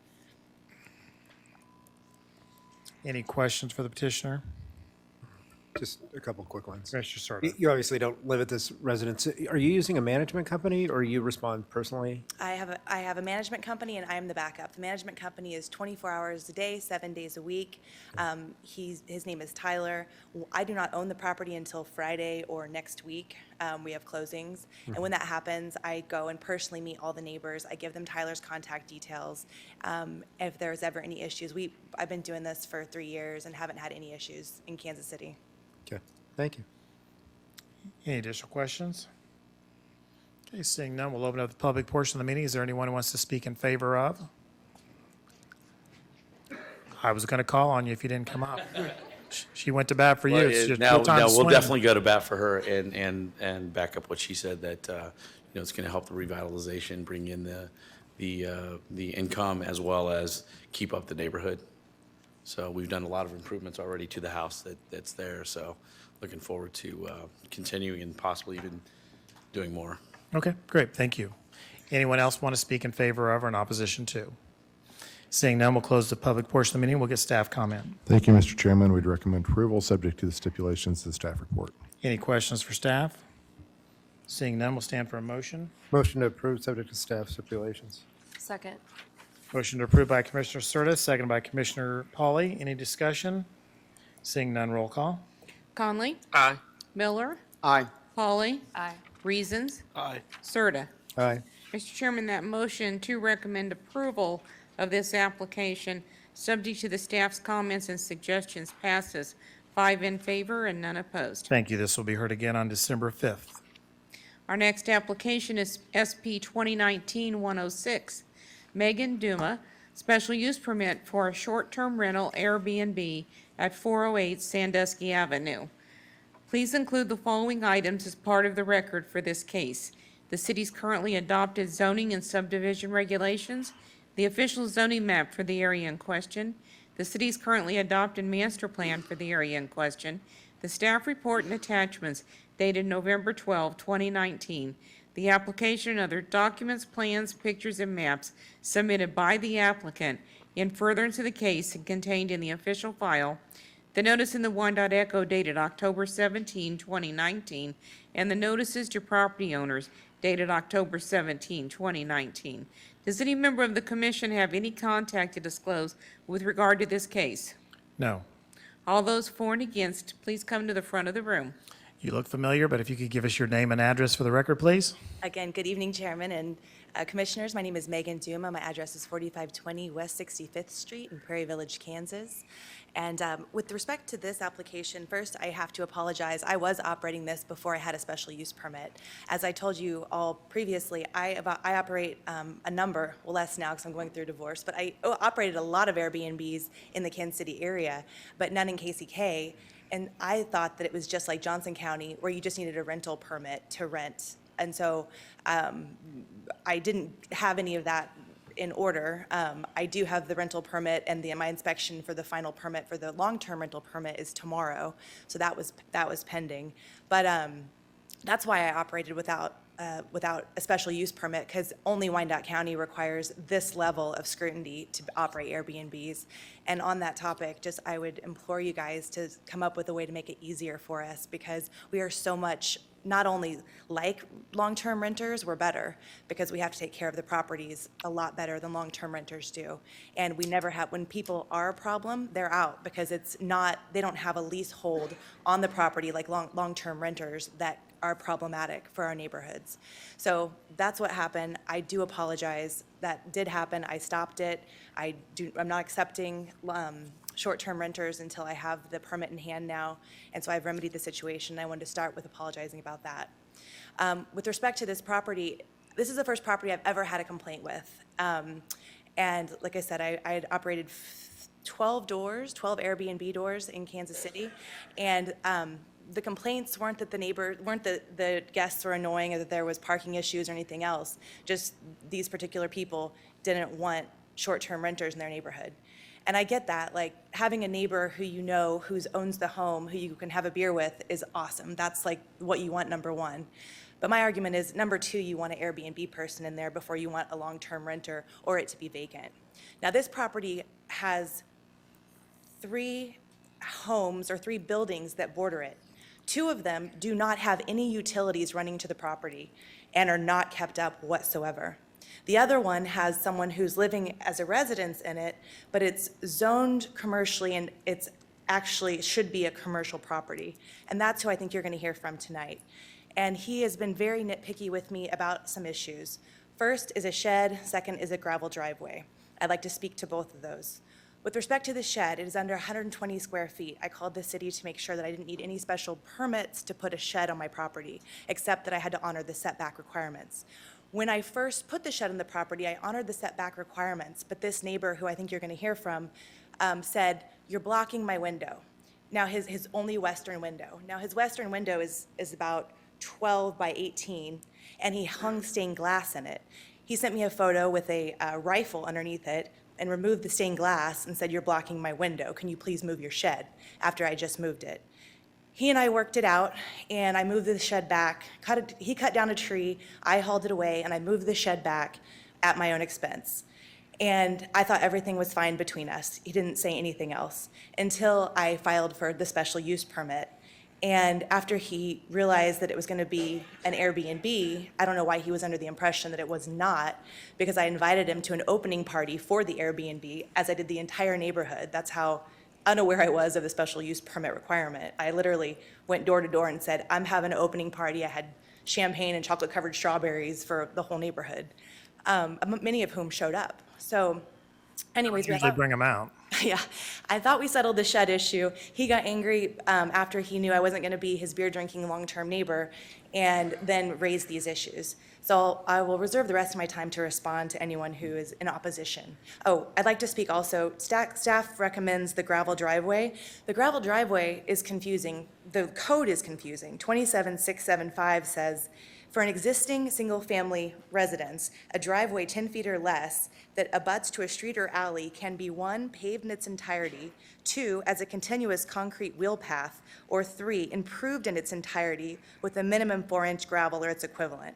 It was on that which I relied when I put in the gravel, and I didn't want gravel back there, I'd rather have grass. The only reason I put that in there is so if there was ever an issue with parking, I could have an extra parking spot.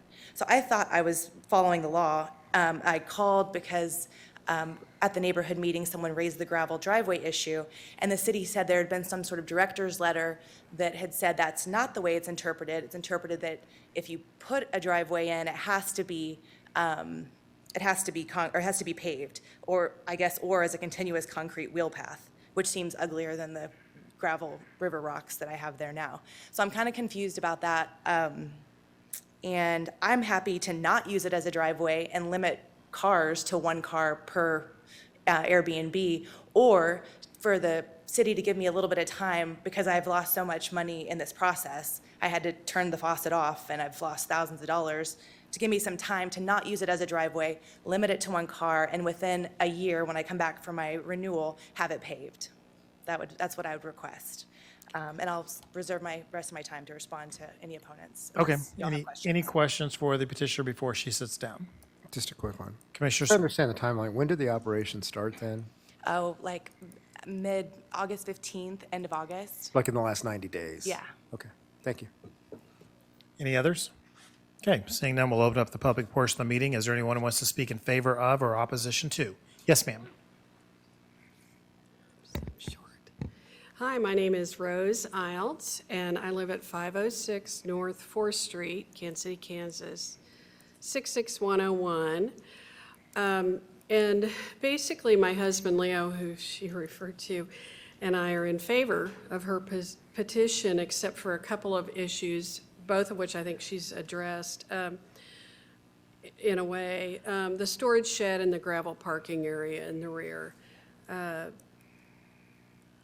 We also own a rental property in Kansas City, Missouri, so while I'm not that familiar with rental laws in Kansas City, Kansas, I am, we feel like we're pretty good landlords in KCMO. We just own the 1 property over there. So her Airbnb has been available for rent for a while, and that the champagne party, we must have missed that invitation. We didn't know about it. So, or he was out of town and didn't tell me about it, which is not uncommon for an old married couple. So we are a little bit concerned also about the increased parking congestion on Sandusky. It's a pretty steep street, and it's very narrow, and a lot of people park on both sides of that street, and so there's not a lot of parking. I don't know if you can tell how many houses, but it looks like there's, 1, 2, 3, 4, 5, 6 houses on the north side, and I can't really see well enough to see how many are on the south side. They're not all occupied. I know that one right next door to her property is not, the one just to the west. And of course, the big building on 4th Street. Ours is the one with the green roof on 4th Street that looks out over I-70. It's lovely. Anyway, I know she doesn't really want to have anybody park in the rear, it's kind of tricky to get in and out of. It's off of an alley, and it would be hard for people to back in and out. But we're just concerned because we knew that it didn't meet code. There was an issue with the storage shed, which we basically thought we had pretty much worked out, but we're not sure it meets the setback requirements because it's only 17 inches from what we think is our property line. We're not absolutely sure. So we do appreciate the fact that she moved it to the north so we can see out that window better now. So that was great. And Leo had a good time taking that tree down to get it out of the way so she could move it. One question that I would have for you, Megan, is that guy Tyler also going to be the contact for that property? Okay, so if we could get his contact. Go ahead and address me and we'll get you those answers. Okay, great. Yeah, we'd like to get the contact information. And the other thing about the shed is she's using it to store supplies for her other properties. So it's not just servicing that one building, you know, for all her properties. She's storing stuff in there. So it feels a little bit like a warehouse.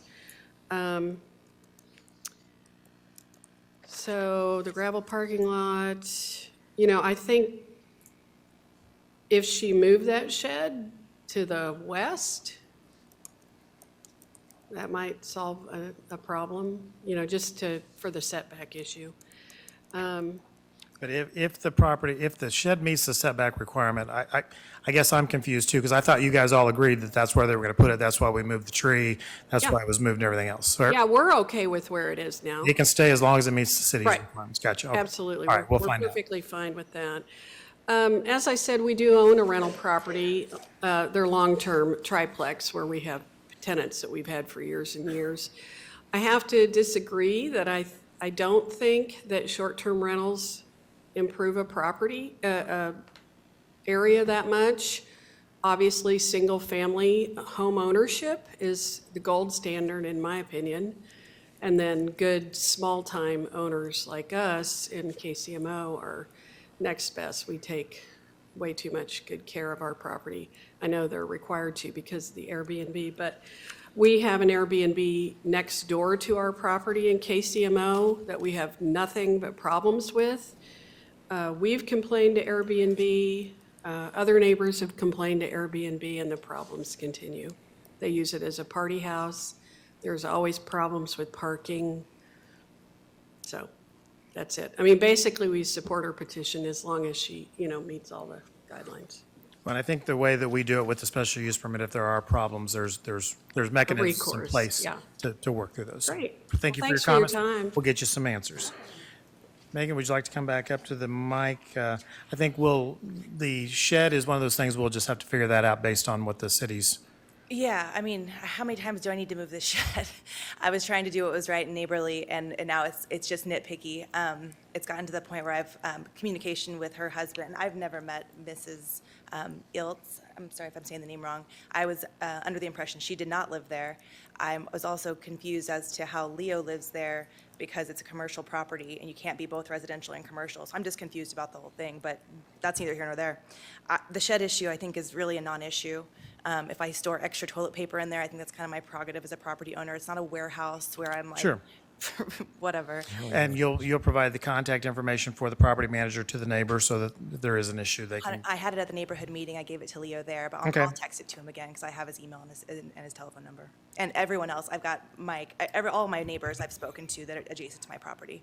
And then just if you want to address parking one more time. Yeah, the parking issue is, well, like I said, I'm kind of damned if I do, damned if I don't in a way, because I want to make you guys happy that I'm not going to be flooding the streets, but I'm really not. These people use Ubers. The most cars they ever have is one. Like, multiple cars is not an issue, especially in the urban core. If, when I had properties in Overland Park and things like that, you'd get a couple more cars, but not here because they're flying in and they're taking Ubers, and that's what's happening. So I'm happy to lock the back gate and call it a rock garden back there and just forget that it's even a driveway. I don't want it unless you guys want me to have it, in which case I'd like some time to figure that out and still be able to operate while I figure out, another $8,000 for a slab. Okay. All right, we'll get staff opinion on that, and we'll go from there, okay? Were there any other questions? Just one really quick question. Megan, can you Sorry. come back up? Thank you. I just want to get a little context. What are the dimensions of the shed? 8 by 12, so we're under 120 square feet. What, like 5 feet tall or something? No, it's tall. It's probably my height, 6 Okay, feet, but it's got a shingle roof, and it's got wood siding. It's painted a neutral color in line with the home. It meets all of the visual requirements that the code Was it a says. pre-built or was it built on site? It was pre-built. Okay, It's delivered by a guy that keeps coming back to move it. sure. Okay. Thank you. Okay, we'll close the public portion of the meeting. We'll get staff comment. Thank you, Mr. Chairman. We'd recommend approval, subject to the stipulations in the staff report with the following amendments.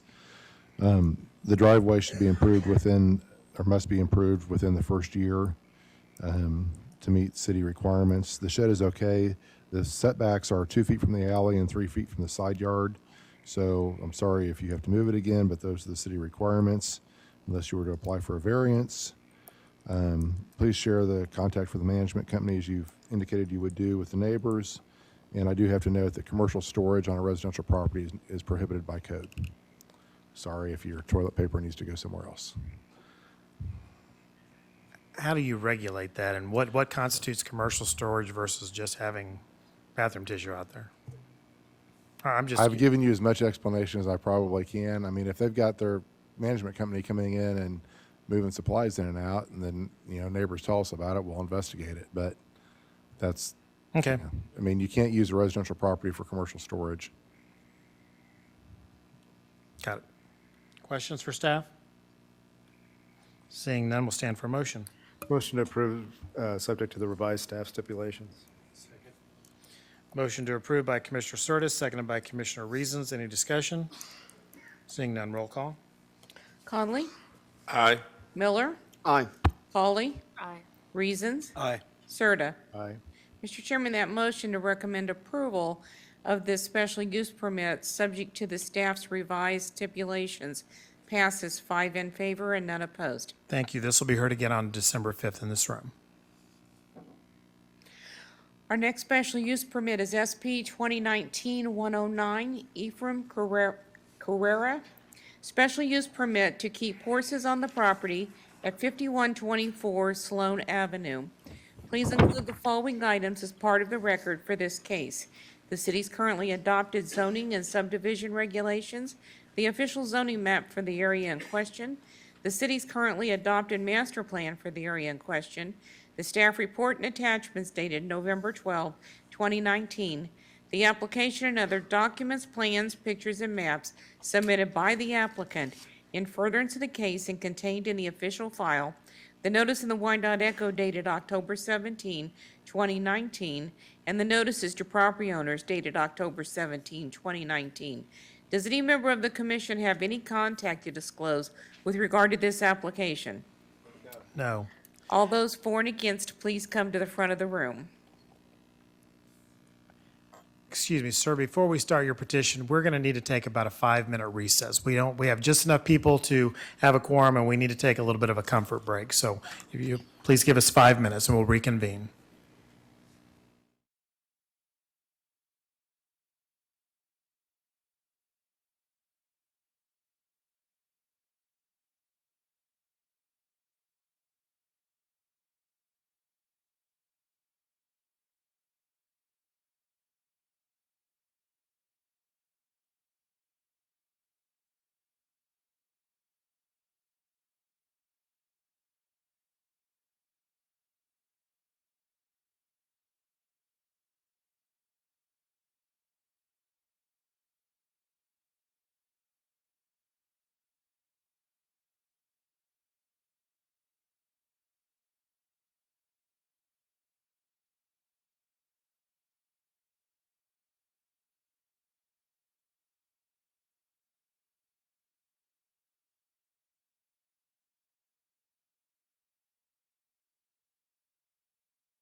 Reconvene the meeting. Mr. Efron, if you'd please go ahead and come to the microphone now.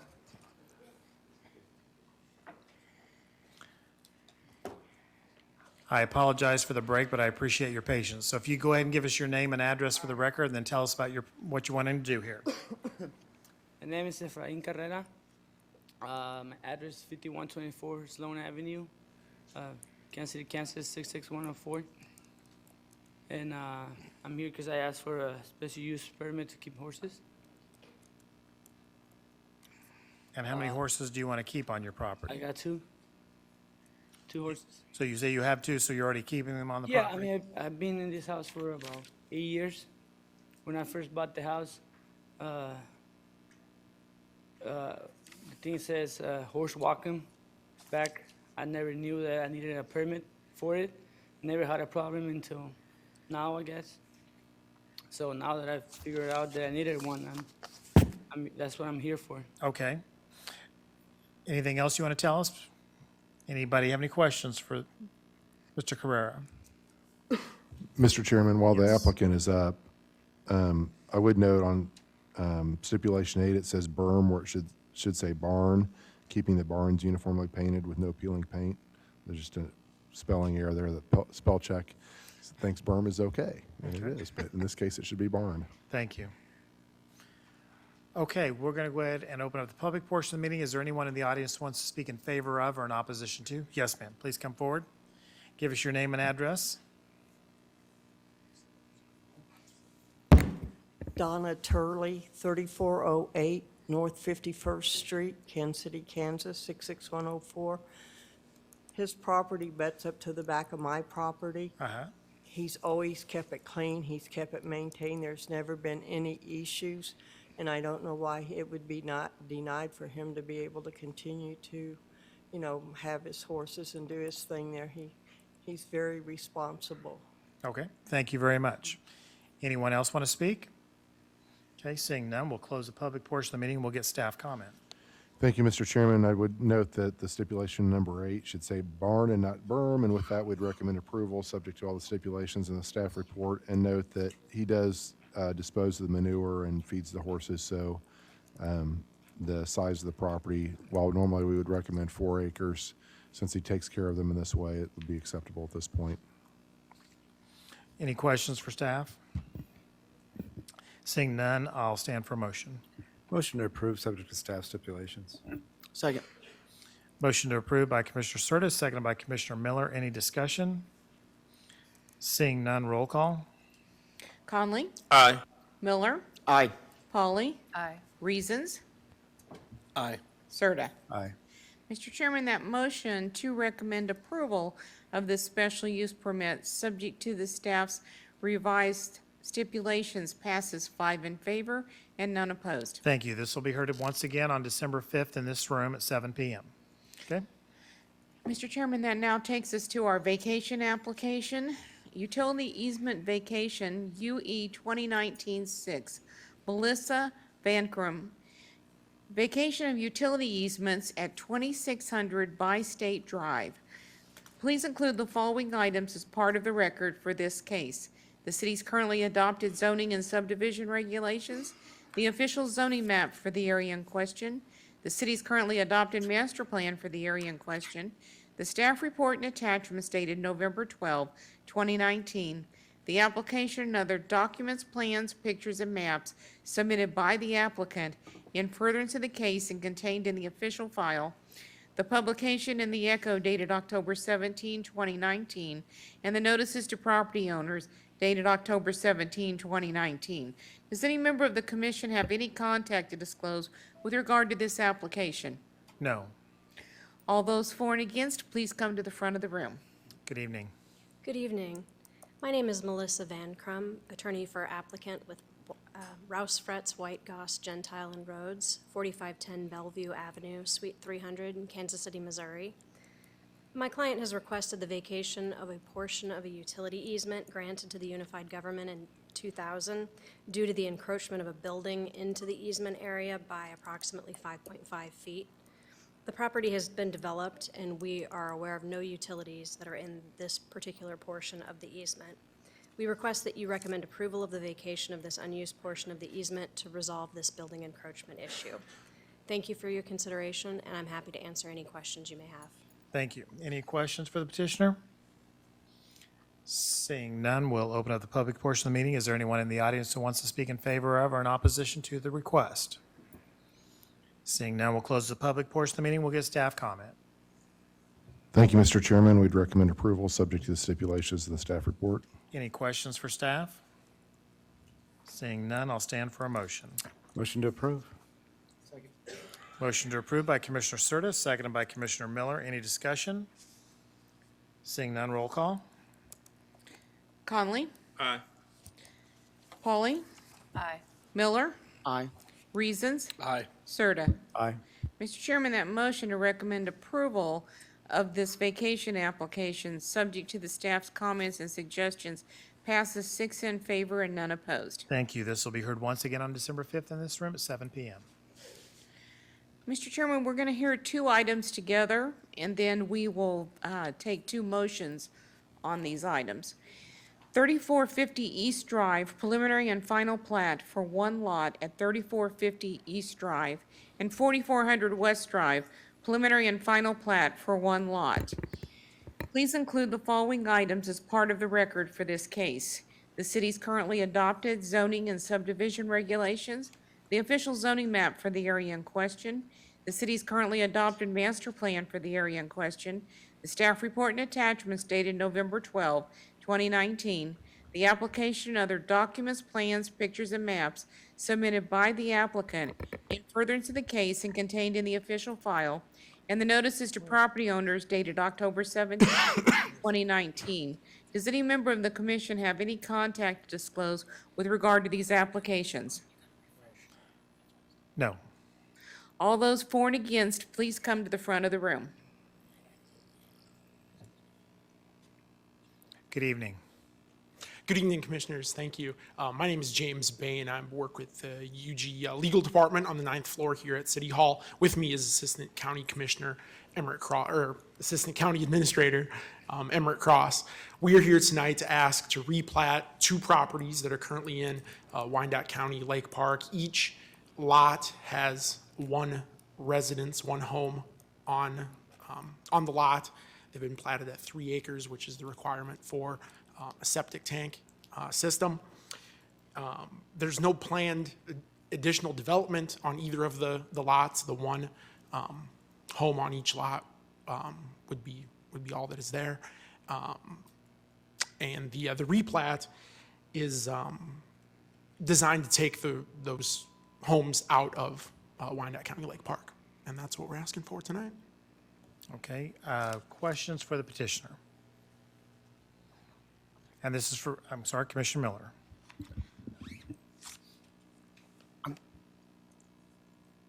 Just want some clarification on this. So I know that we say that we're trying to take them out of Wyandotte County Lake.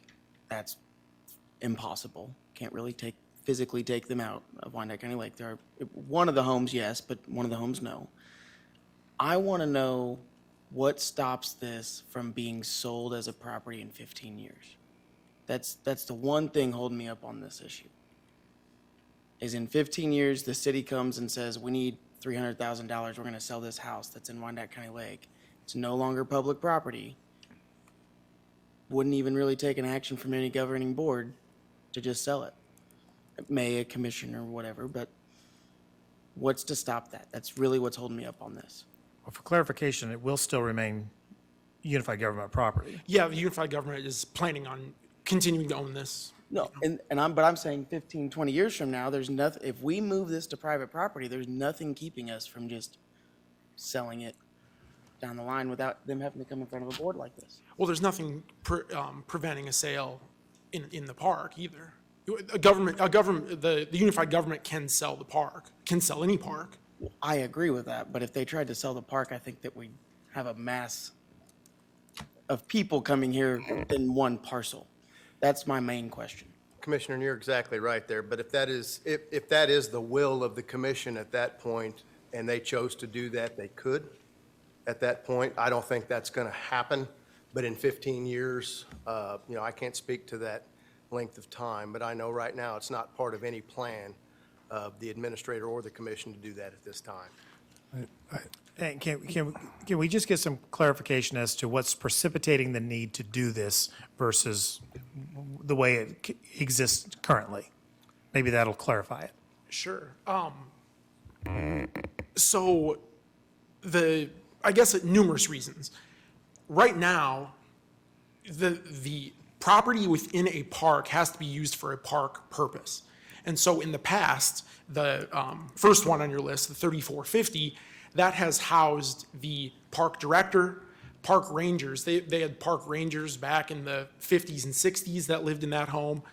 Parks directors, sheriff's deputies, you may know that in park property are patrolled by sheriffs. The sheriff's department patrols the Wyandotte County Lake Park and all parks in Wyandotte County. About 10 years ago, the parks director moved out and no one moved in. So for 10 years, it remained vacant. That was still a legitimate use of that to remain in the park. Now, the home has been rehabbed. The home is able to be rented. And so to drive money to the unified government and the parks, the idea is to rent it, drive that revenue, put the house on the tax rolls. I think Piper Schools will benefit and other taxing entities, the libraries. And in order to do that, you need to change the And in zone. order to do that, you have to, and we can't rent it out when it's within the park, a tax exempt location. It has to come out, be taxed, we can rent it, drive that revenue to the county. Okay. Commissioner Miller, does that answer some of your questions? Well, I think that if you were concerned about future sale and how it might be disposed of in public notice, you could recommend a stipulation be put on the base of the plats that required public notice of some sort before it could be sold. I mean, we could put that on the plat. I don't think anybody would object to that. Well, and I had a wonder, and this wasn't even in a bad way, just a thought, same kind of concept as you, and that's why I was asking the question, if there was a way of putting a stipulation on this that says if the property's sold, it reverts back to the park, in a way that they'd have to sell the whole park, not just the parcel. That type of reverter clause, I believe, could be placed on the face of the plat. Patrick might have a comment on that, but. And if it's sold, it goes back to the park? Basically, if they wanted to get rid of the property, they'd have to sell the whole park, not just the parcel. Okay. But is the hypothetical that it goes from a rental to a for sale where a permanent owner? Is that, Right. But then I think that runs into the issue of you have a private person on park property again, right? If it goes. No, because the parcel would be separated. So you could just sell the parcel. But I think the idea of a reverter clause says that if the property were ever, its only use is for rental by the unified government. And if that use would change, it would revert back to park property. I see what you're, okay. And I think we could put that on the face of the plat. We wouldn't have any issue with that, Mr. Chairman. Commissioner Connolly?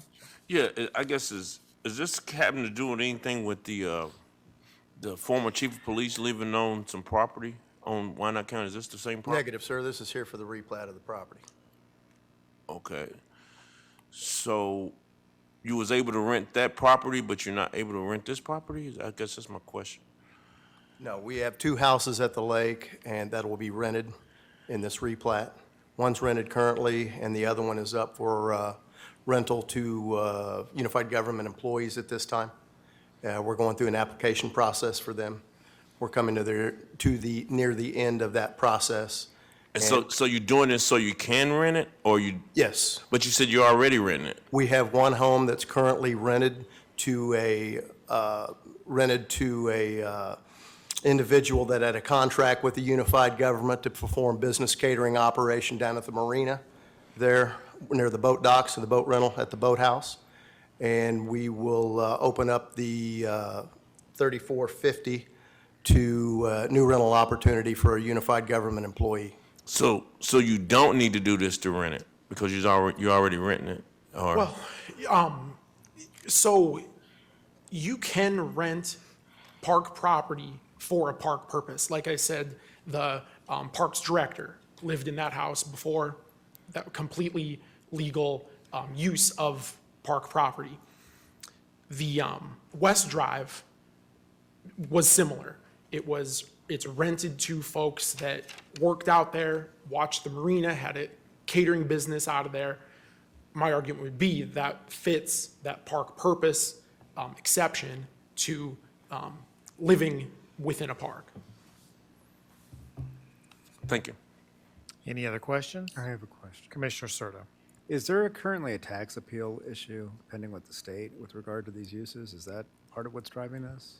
No, there's not an appeal. Negative. No, what's driving this is we need to get it out of the park so we can rent it and drive that revenue to the Parks Department.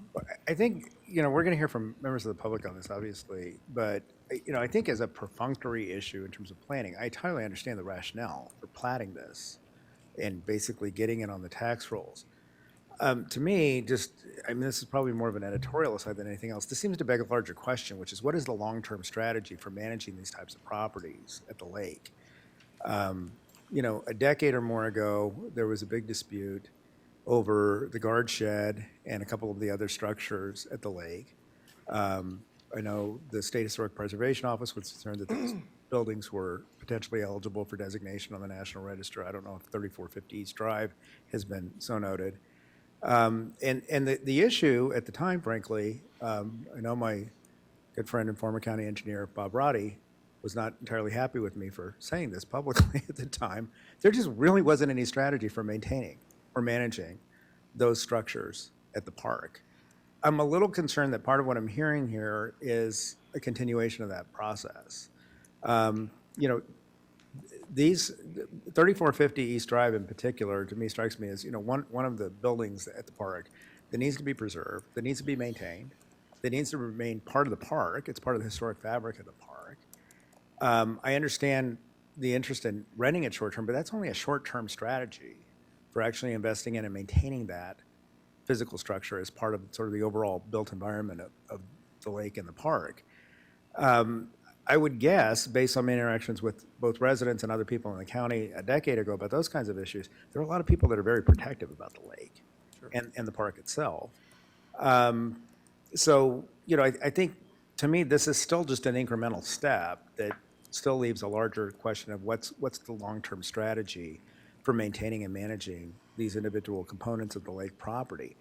I don't have a suggestion or a solution for that right now, but I would like to see something like that. I think the suggestion made by Commissioner Miller is part of that. I think that's part of the larger pattern of thought that we ought to have about this from a policy perspective of, really the long-term mandate for the park should be to preserve it as a park.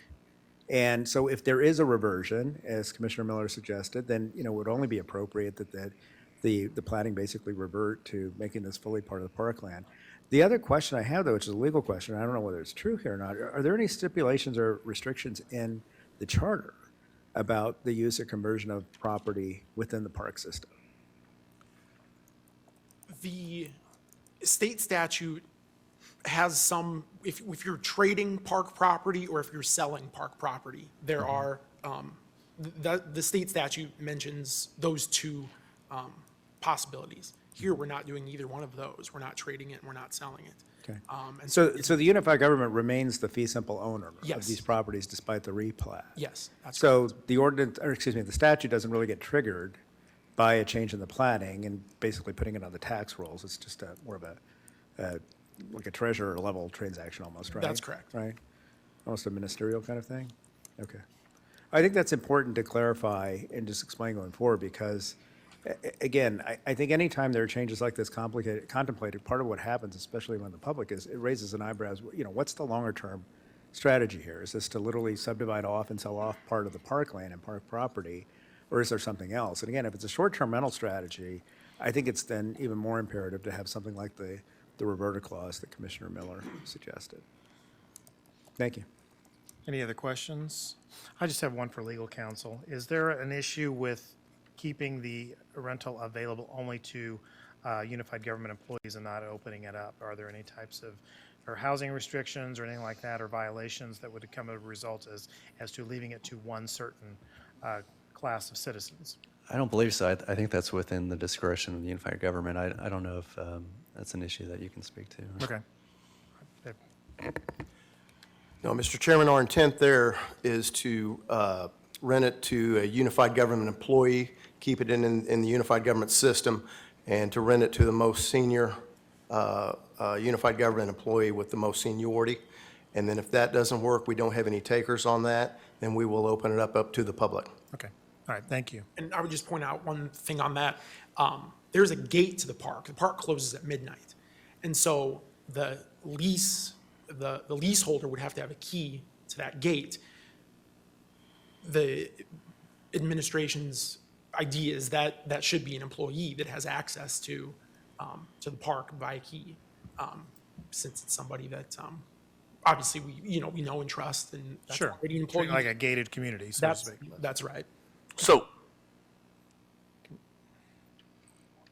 wouldn't that be a problem for emergency services with that gate being locked and someone living there? No, all of our emergency services, Sheriff's Department would have access to that gate 24/7, 365. And they've always had that, correct? That's correct, sir. Yes. They would have a key? or you Yes, don't? yes, sir.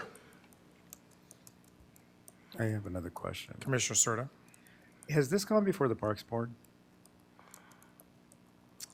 This issue did go before, I believe this issue did go before the Parks Board. Okay. The reason I ask that is because of that specific issue, because my understanding, part of the purview of the Parks Board relates to essentially the policies for management and access of the park's properties. So again, just want to clarify that. Further questions for the petitioner? Okay, thank you, gentlemen. We'll open up the public portion of the meeting. Is there anyone in the audience who wants to speak in favor of or in opposition to the request? Please come forward, give us your name and address.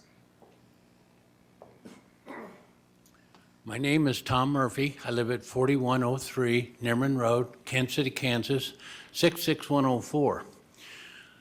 The limited amount of information that has been put out about development at the lake, they're going to replat these two different addresses, and then they're talking about replatting it for subdivisions and stuff.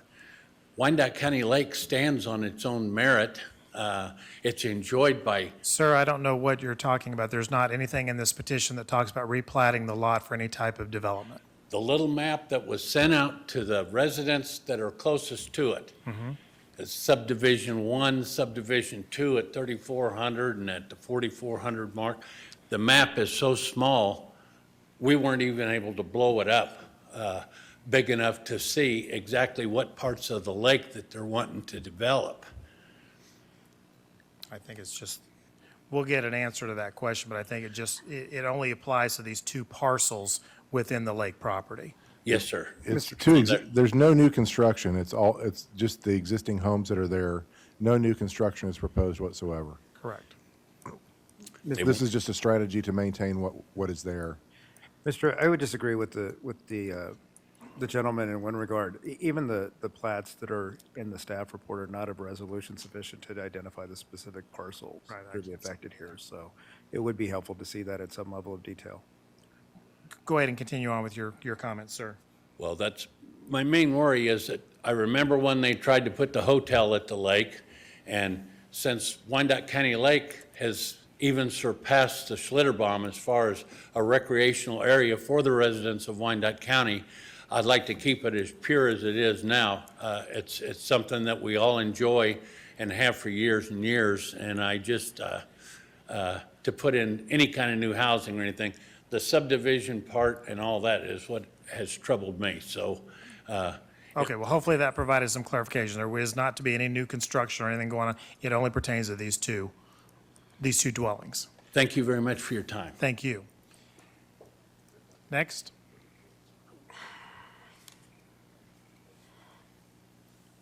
Yes. Hello, Desiree Pender, 3021 North 82nd Terrace.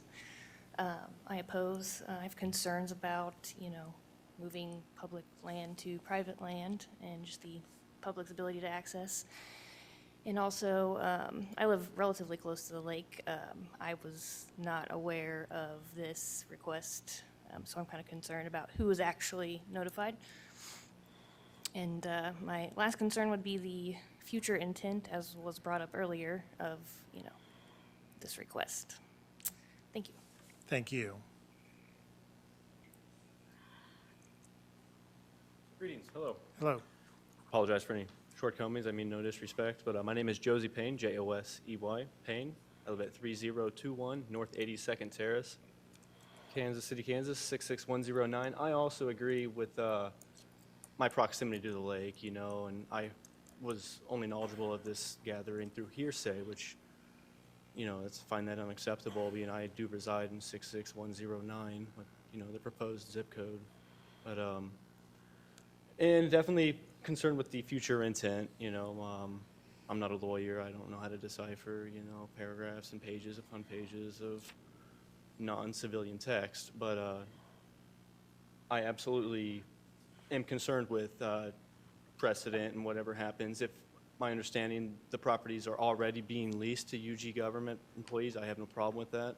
If that's already able to do, then what do we have to do anything differently? Okay. I'm just concerned, you know, We'll also oppose. We'll get some final clarity on that here in just a moment. Okay, thank you. Thank you. Good evening. Hi. My name is Christopher Kappelman. I live at 6505 Cernich Road, Kansas City, Kansas, 66104. I also oppose the proposed change due to lack of information and possible future use. Okay, thank you. Thank you. Anyone else want to speak in favor of or in opposition to? Yes, ma'am. I'm Kate Clark. I'm at 4330 North 93rd Lane. I'd like to oppose also. I'd like to keep as much property, lake property, as possible. That's it. Okay, thank you very much. Anyone else? Seeing none, we'll close the public portion of the meeting and we will get staff comments. Well, actually, yeah, we'll get staff comment. That should probably give us some clarification as well. Okay, I'm going to ask Mr. Bain to explain one part of the subdivision that I think will bring clarity to this first, and then I'll make further comment. So I will point out that the reason this is happening now is because we are changing it from a park purpose, where it was a law enforcement home, it was the park director's home. We are changing that now to a rented property. So when the park director lived there, it was, I think, no rent it was part of his compensation. When park rangers lived there in the past, it was part of their compensation.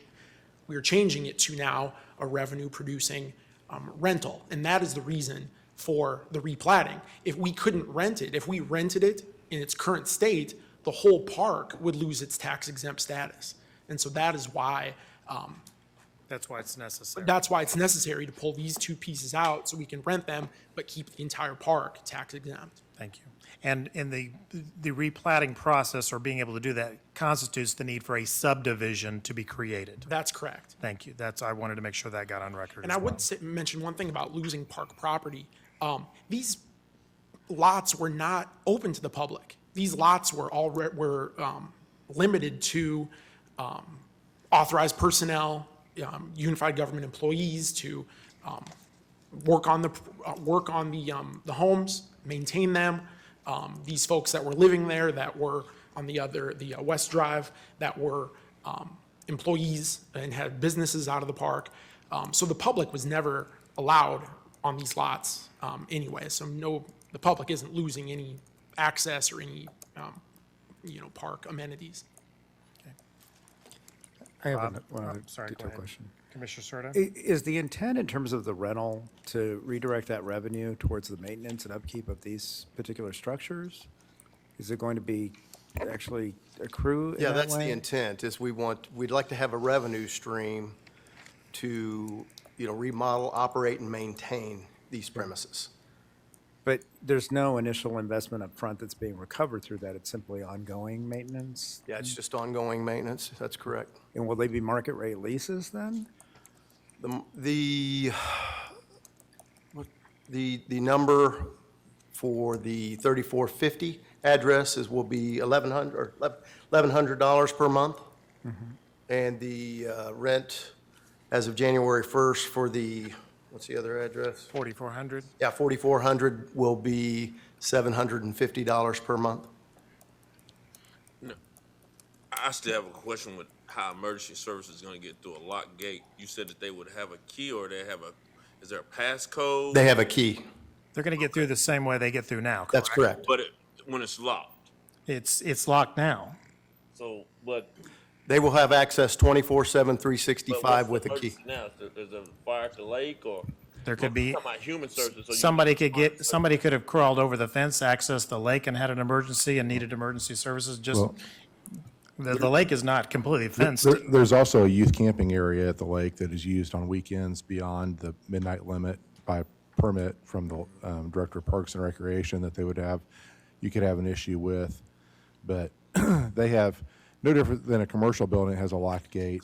We require emergency access to have codes and keys to various, even private locations for emergency access.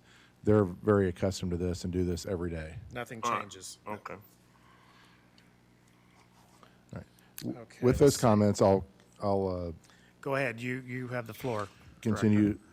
So in addition to the stipulations on each case, I would also recommend that we add a reverter clause that states if the property were to be sold, the property would revert back to Wyandotte County Lake Park and the unified government. And I don't know what the exact wording of that will be, but we'll work with the legal staff to get that on there in such a way that, I mean, I think the intent of the planning commission is that this property can never be sold, and if it does, it goes back to the lake where they can't buy it anyway. So that, we will come up with that clause. There will be no further development. There are two houses on these two lots. They're on septic systems, and we require 3 acres in a new lot platted on a septic system. So that's why we've gone to the 3 acres. That way we have room to maintain those systems and take care of those systems. The ordinary person, even the very frequent park user will not see any change to the operation or use or utility of Wyandotte County Lake Park by this action. With that, I'd recommend approval of both plats, and that both plats would include a reverter clause. And Mr. Chairman, before you sign the plat, you'll have an opportunity to review that. Okay, and I do want to go back and ask the applicants, in terms of the rental rate, how is that determined? The rates are determined by administration, Whose set administration? by the county administrator. So you mentioned before that those were market rates. I don't believe that neither one of those I figures are didn't mention market. that as market rates, I believe. I asked whether. You asked, okay, so the rates are going to be determined by the administrator. Do you think that there should be a better process for determining what the rate should be for those, so that there's not any public comment with regard to who somebody's renting the house for less than what they should? Don't you think that there should be a process for determining what truly should it be market rate? Yes, I'll ask. Because if you're Cal- determining it by seniority of employees, and then you're giving them below market rates for the house, can that be construed as some sort of compensation in addition to their unified government pay? Well, I'm sure, Mr. Chairman, in the past, it was chief rangers, it was a superintendent, sheriff, all of them were, either before 1997, were either Wyandotte County employees or unified government employees after 1997. So they were all unified government employees. I agree, but different scenario than what we're talking about today. Okay. I mean, as you stated, that was considered part of their compensation before. This won't be considered part of their compensation, and if you've got an employee paying below market rate, Patrick, could that be construed as a bonus or there's some sort of compensation there? I think it opens the unified government up for scrutiny by somebody just pulling a number out of their air saying this is what it is, because I know for a fact, based on owning rental property, especially out in that area, that's way below market rate for both those homes. Mr. Chairman, if we convey that to the administrator, would that satisfy you with regard to that point? I think so. I think that they're opening themselves up for scrutiny by not thank you for- having some sort of study or something done. Thank you. All right, thank you. Commissioner Miller. And this is just one more statement of why my thought process came on the reverter clause was on two sides. We just saw the community who doesn't want to see Wyandotte County Lake touched. I completely get it. I use the lake all the time. I understand 4,400. My family has a boat that's right by that house. I completely understand that, kind of off. 3,450, I could see a way that the UG could make that a community room or a meeting room. It's not a huge house. There's something there. I think on both sides, I think this is something that worries the community. I think this is something that's going to worry Wyandotte County for what happens in the future. We sell a house in this property for $300,000, which is what I'm saying for the reverter.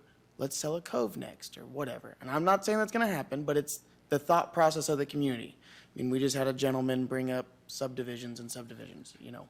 So I get that.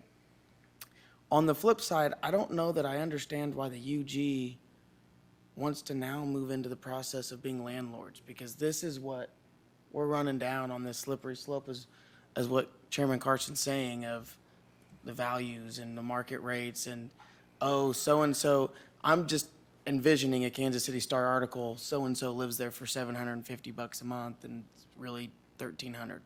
So I just think that if this is the path that the UG wants to go down, we really want to be landlords in these situations, we've got to get this process down pat, because there's going to be people wanting to know about this process.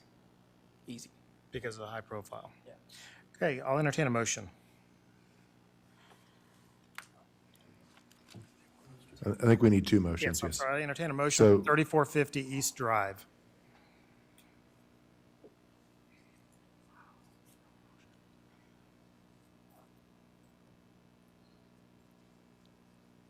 Once a motion is made, we can have discussion.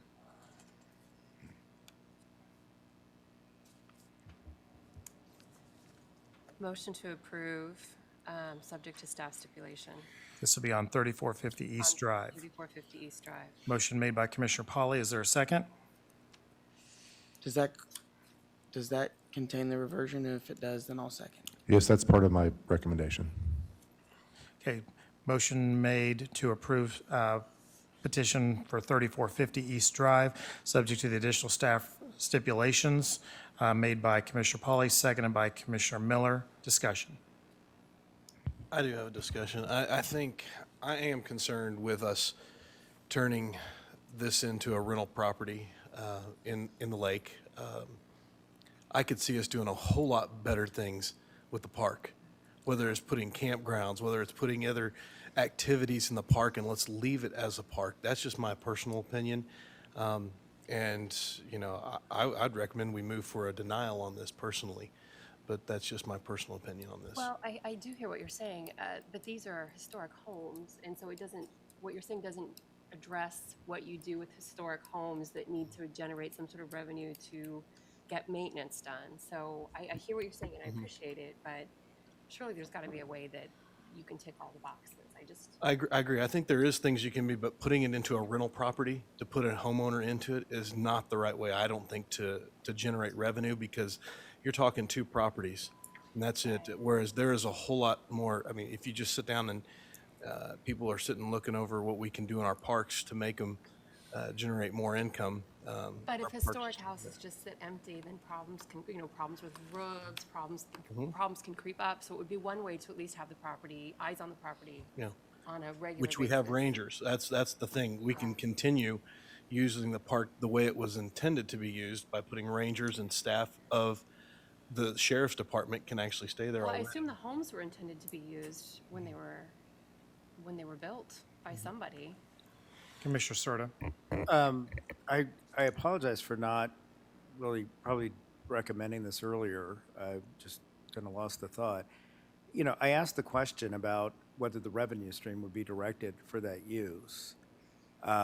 It is, to me, getting a little bit in the weeds, but I think in the spirit of the comments that have been made both by the public and by Commissioner Reasons, I do think it's important and not unreasonable to potentially add a stipulation that the revenues be directed in that fashion. I'm not entirely clear, again, with regard to the rent structure, whether it's adequate to meet those maintenance needs and requirements. But as I expressed before, I think that is my general long-term concern. I don't disagree with Commissioner Polly in the sense, obviously, these are residences. They were constructed there to be used, consonant with the purposes of the lake. Those uses and activities have changed over time. I remember touring the lake a dozen years ago and being told, we don't know what to do with these buildings because they're not being used that way anymore. And I was told that specifically by park staff, fairly senior members of the Parks Department. So I do think it's important just to convey, as we have along other lines, in the same way the chairman did as well, to the full Board of Commissioners, that this all needs to be part of a much more packaged strategy. And for that, I would offer a friendly amendment to the original motion if the maker would so concede that, one stipulation be that those rental revenues be directed to the maintenance and rehabilitation of those buildings. Is that acceptable to the maker of the motion? Yes. And the second? Yep. Okay. So we have a revised motion that is to approve the request, excuse me, to approve the petition and that all revenue derived from the rental is to be put back towards the preservation and upkeep of the property. Am I correct? Yes. I'm reciting that. Any discussion? Commissioner Miller? And I might be just keep saying this, but this is, kind of, I'm in between these two on this issue in that I completely agree with Commissioner Reasons on this. I don't think we need to be in the business of doing this. On the flip side, I completely understand 4,400. I don't see any other way to use that property. I really don't. Its backyard's a boatyard. I mean, there's no other way to use that property. But 3,450, I think that there's 100 uses the UG could come up with for that. I mean, it's an old stone building. You can make it a history of the Lake Museum. That's 4 rooms. I mean, and I get it, but we're also the UG. We're not saying that we're broke or anything like that. I personally feel that if this process would have came to us and you guys were an Airbnb, we'd be denying it. I mean, if this was in the way because it's not a package we all sit comfortable with. And I just want that to be known to the commission when this goes forward. Yeah. The director is out of order and will not be recognized. I guess on my side, I don't see anything. I don't know if the Parks and Recs board met about this. I don't see any notes about it. I don't know what their decisions are. And like I said, it's already been some scrutiny in the community about some rental property at the lake. I can't see it. I have a big problem with, Parks and Recreation Board, if I seen some notes on them, what they recommended, what they decided, but I don't see anything. It's just hard for me to make a decision. I guess my response to that request is that the house sat for 10 years and the Parks and Recs Board did nothing with it for 10 years until somebody went in and started doing some renovation. So it's obvious there was no plan, there was no, and from the sounds like whoever toured the property, that they didn't know what to do with it. Either they don't have the budget, at least this gives some sort of maintenance. The reverter clause protects the property as far as going any further. And I guess at some point, if there's money available and a plan that comes forward, it can always revert back and then it can become a meeting room or museum or something like that. So I think what we've done tonight is, I think we vetted it, but I think we put some stipulations into it that protects it from getting out of hand. I agree. Well, I don't mean to complicate things, but I'm going to.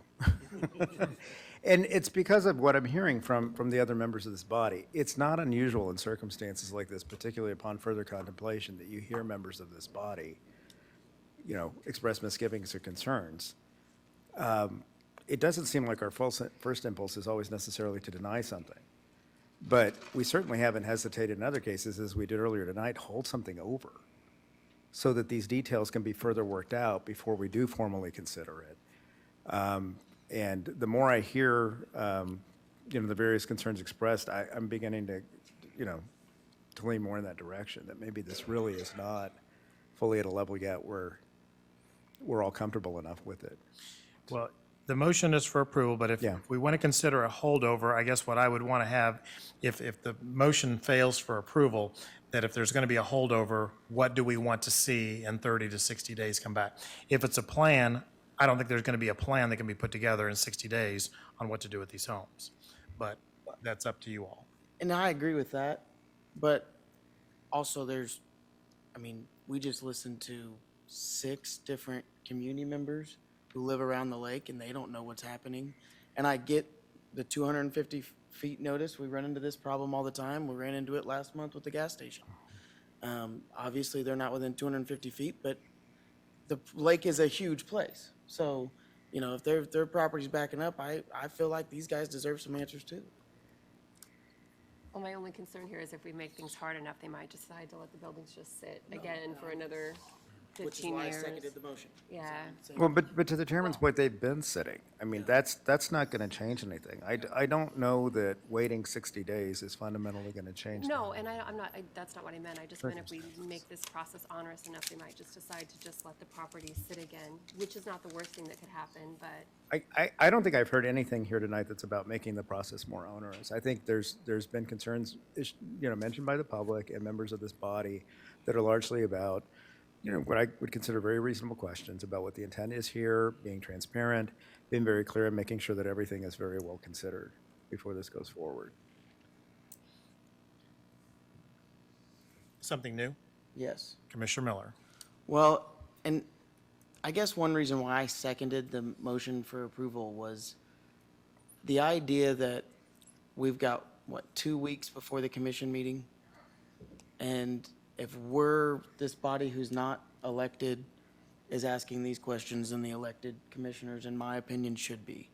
And so my reasoning for seconding the approval, this is kind of on the talk with the holdover, is that, in 2 weeks, some of these answers could be noted. I mean, community members may come back and say, we've met with the UG and now we're happy with it, or whatever. But it's not going to completely hold. I don't think that holding over for 60 days is necessarily going to fix the problem, like you're saying with the process. And that's why I think these small issues might be able to be taken care of in 2 weeks.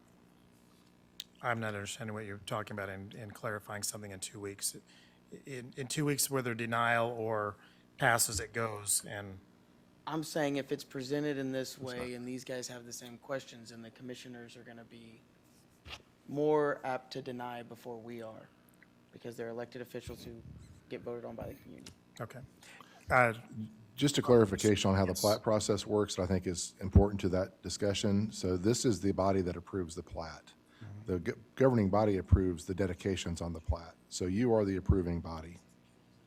Okay. Right. Well, Mr. Chairman, just to clarify as a point of order, there's a motion and a second still before us, correct? Correct. Any further discussion on that motion for approval? And the maker of the motion has not otherwise modified it or withdrawn it, correct? Correct.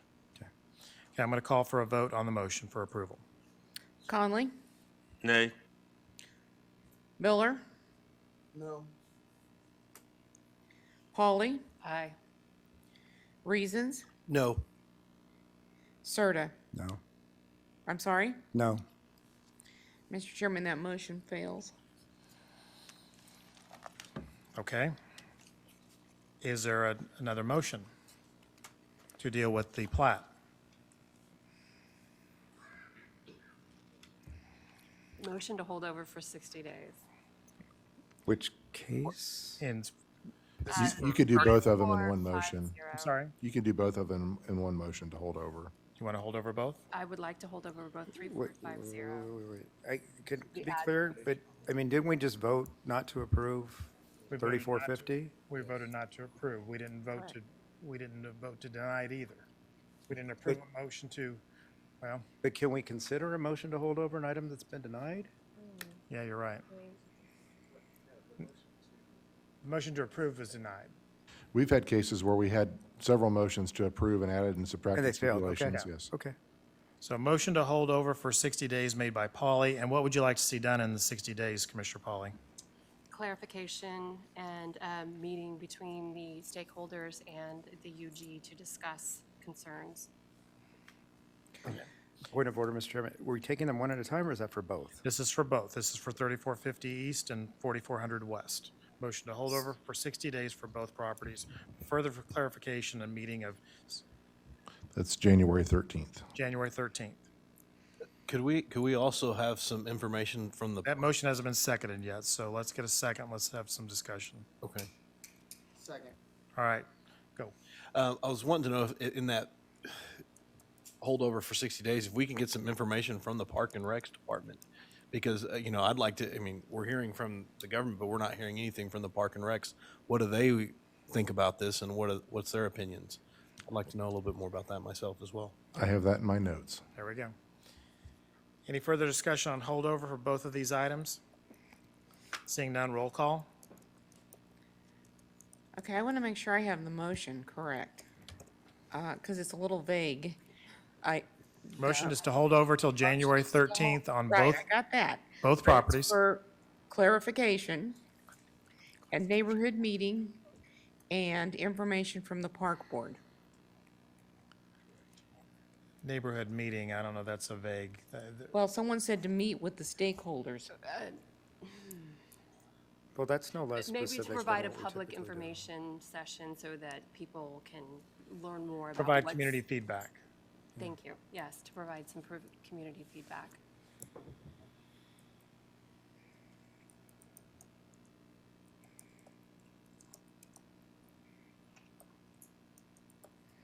Conley?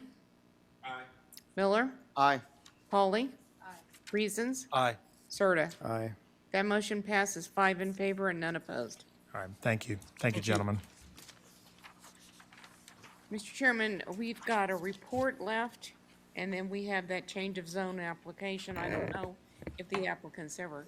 Yes, walked- our original, don't we have We have we have a one. first case that we moved to the end of the agenda? Do we want to dispose of that? And Sure. Okay. I'm going to recall change of zone application 3207 for Eric Sheely with Casey Property Guys LLC. Is the applicant present? Is there anyone in the audience that wanted to speak to this petition that showed up for the meeting for that purpose? Okay, seeing none, we'll go ahead. Was there staff comments on that one? We'd recommended approval. It was a non-controversial case, so you could approve it or hold it over, but we recommended approval on the staff report. What's your pleasure? I'll make a motion to approve. Second. Motion to approve by Commissioner Conley, seconded by Commissioner Miller. Discussion? Seeing none, roll call. Conley? Aye. Miller? Aye.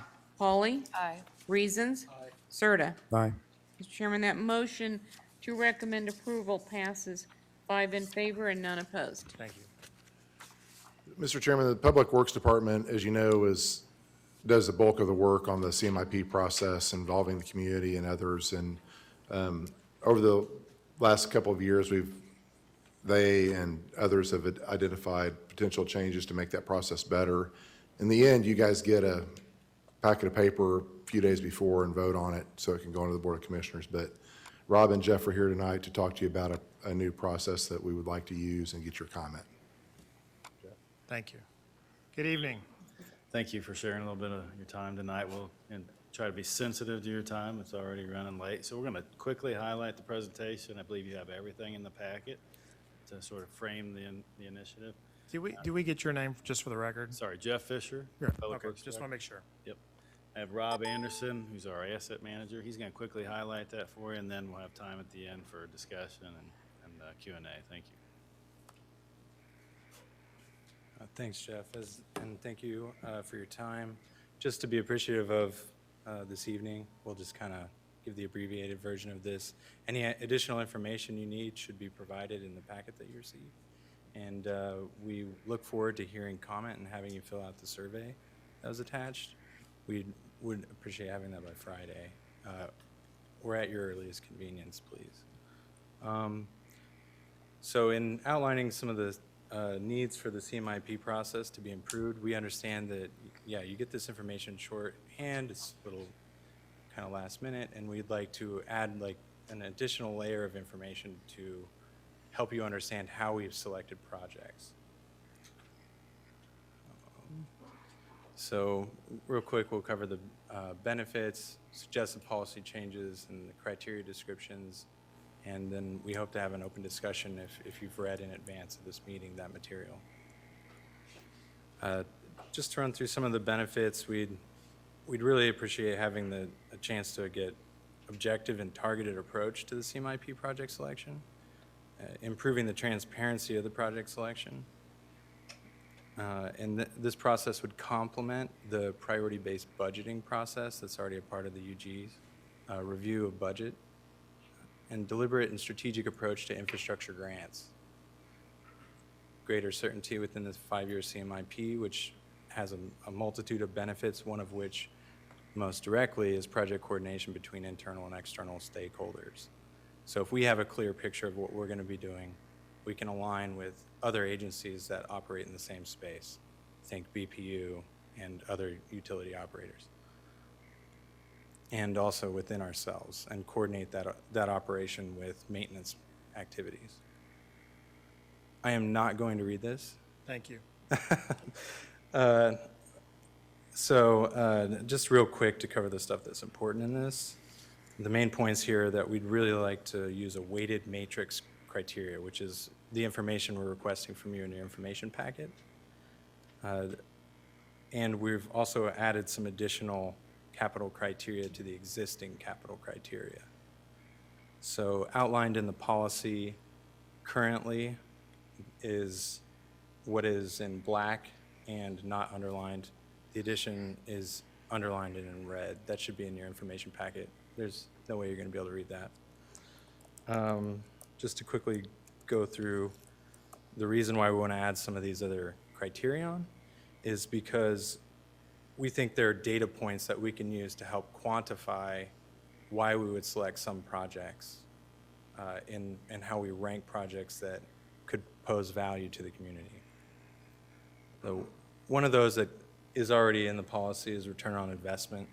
So we can analyze the adjacent property values and understand the impacts and potential impacts for increased tax revenues to help fund these projects, correct? So you're seeing this linkage between the cost of infrastructure improvements and the value of the adjacent property. We also have infrastructure condition data.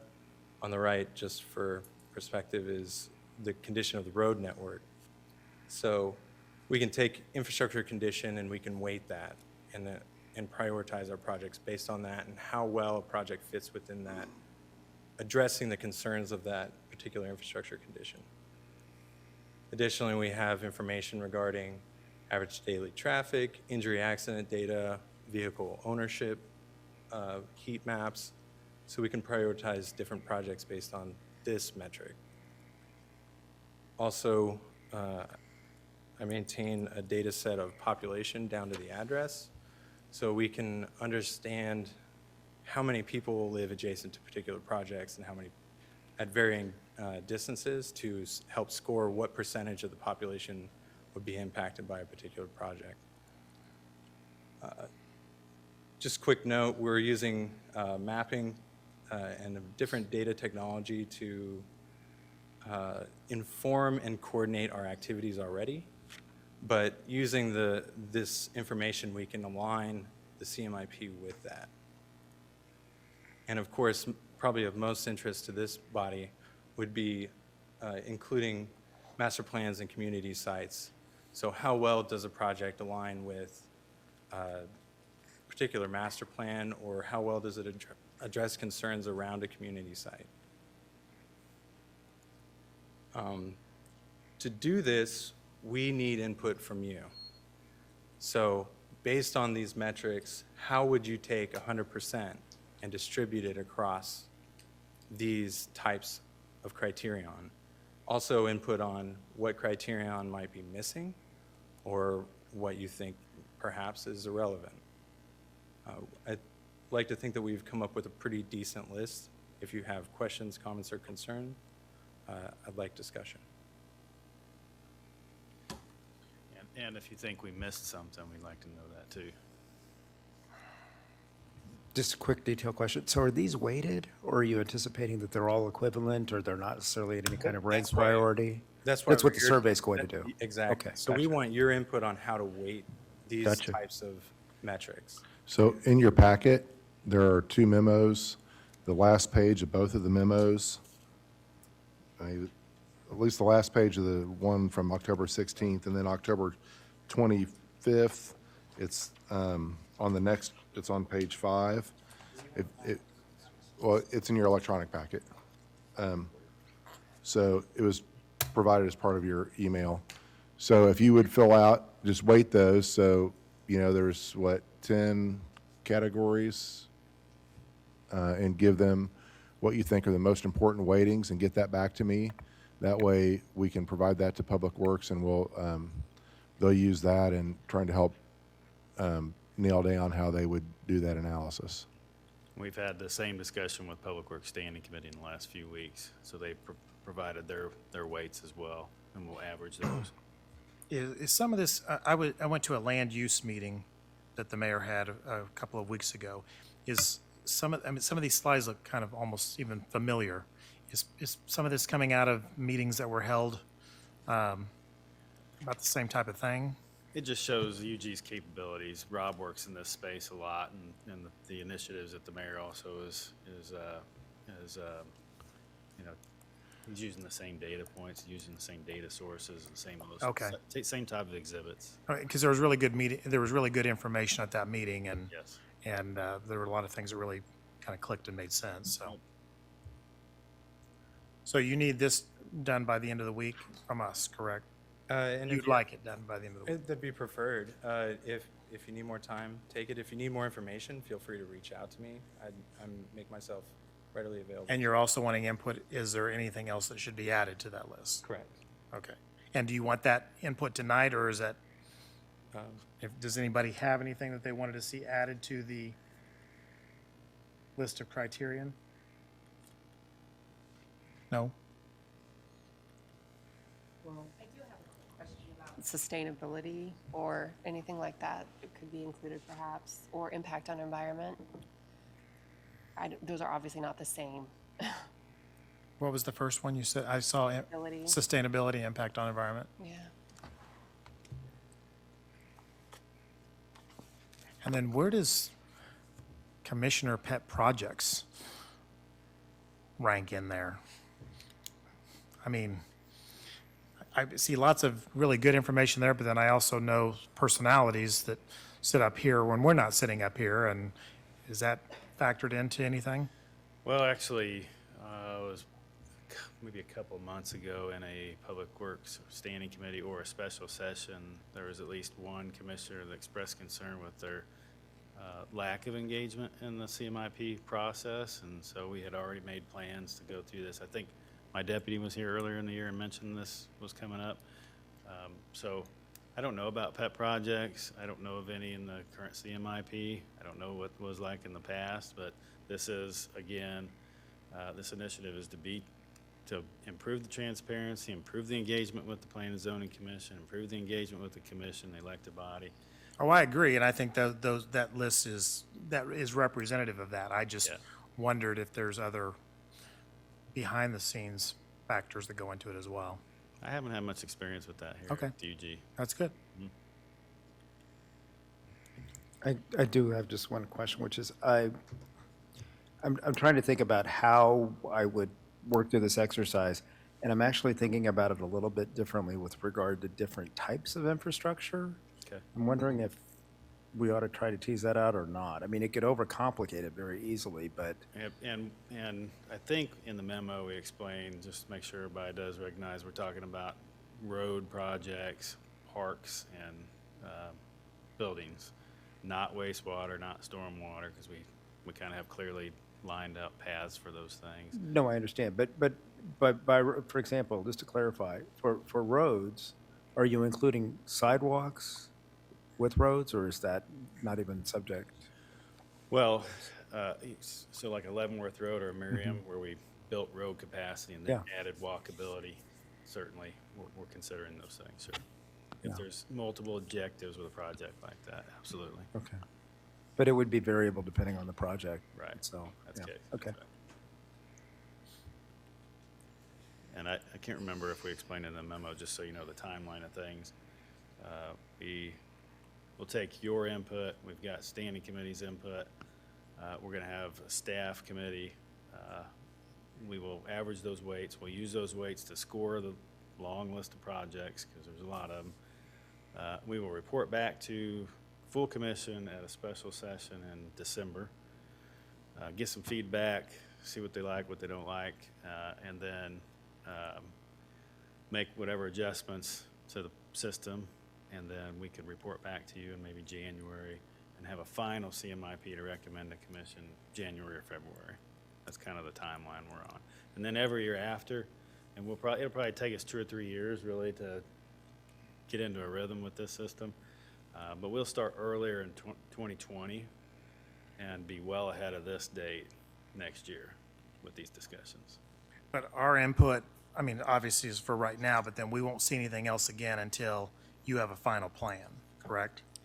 We won't be involved in anything Yeah. up to that. There would be a final draft, January, February.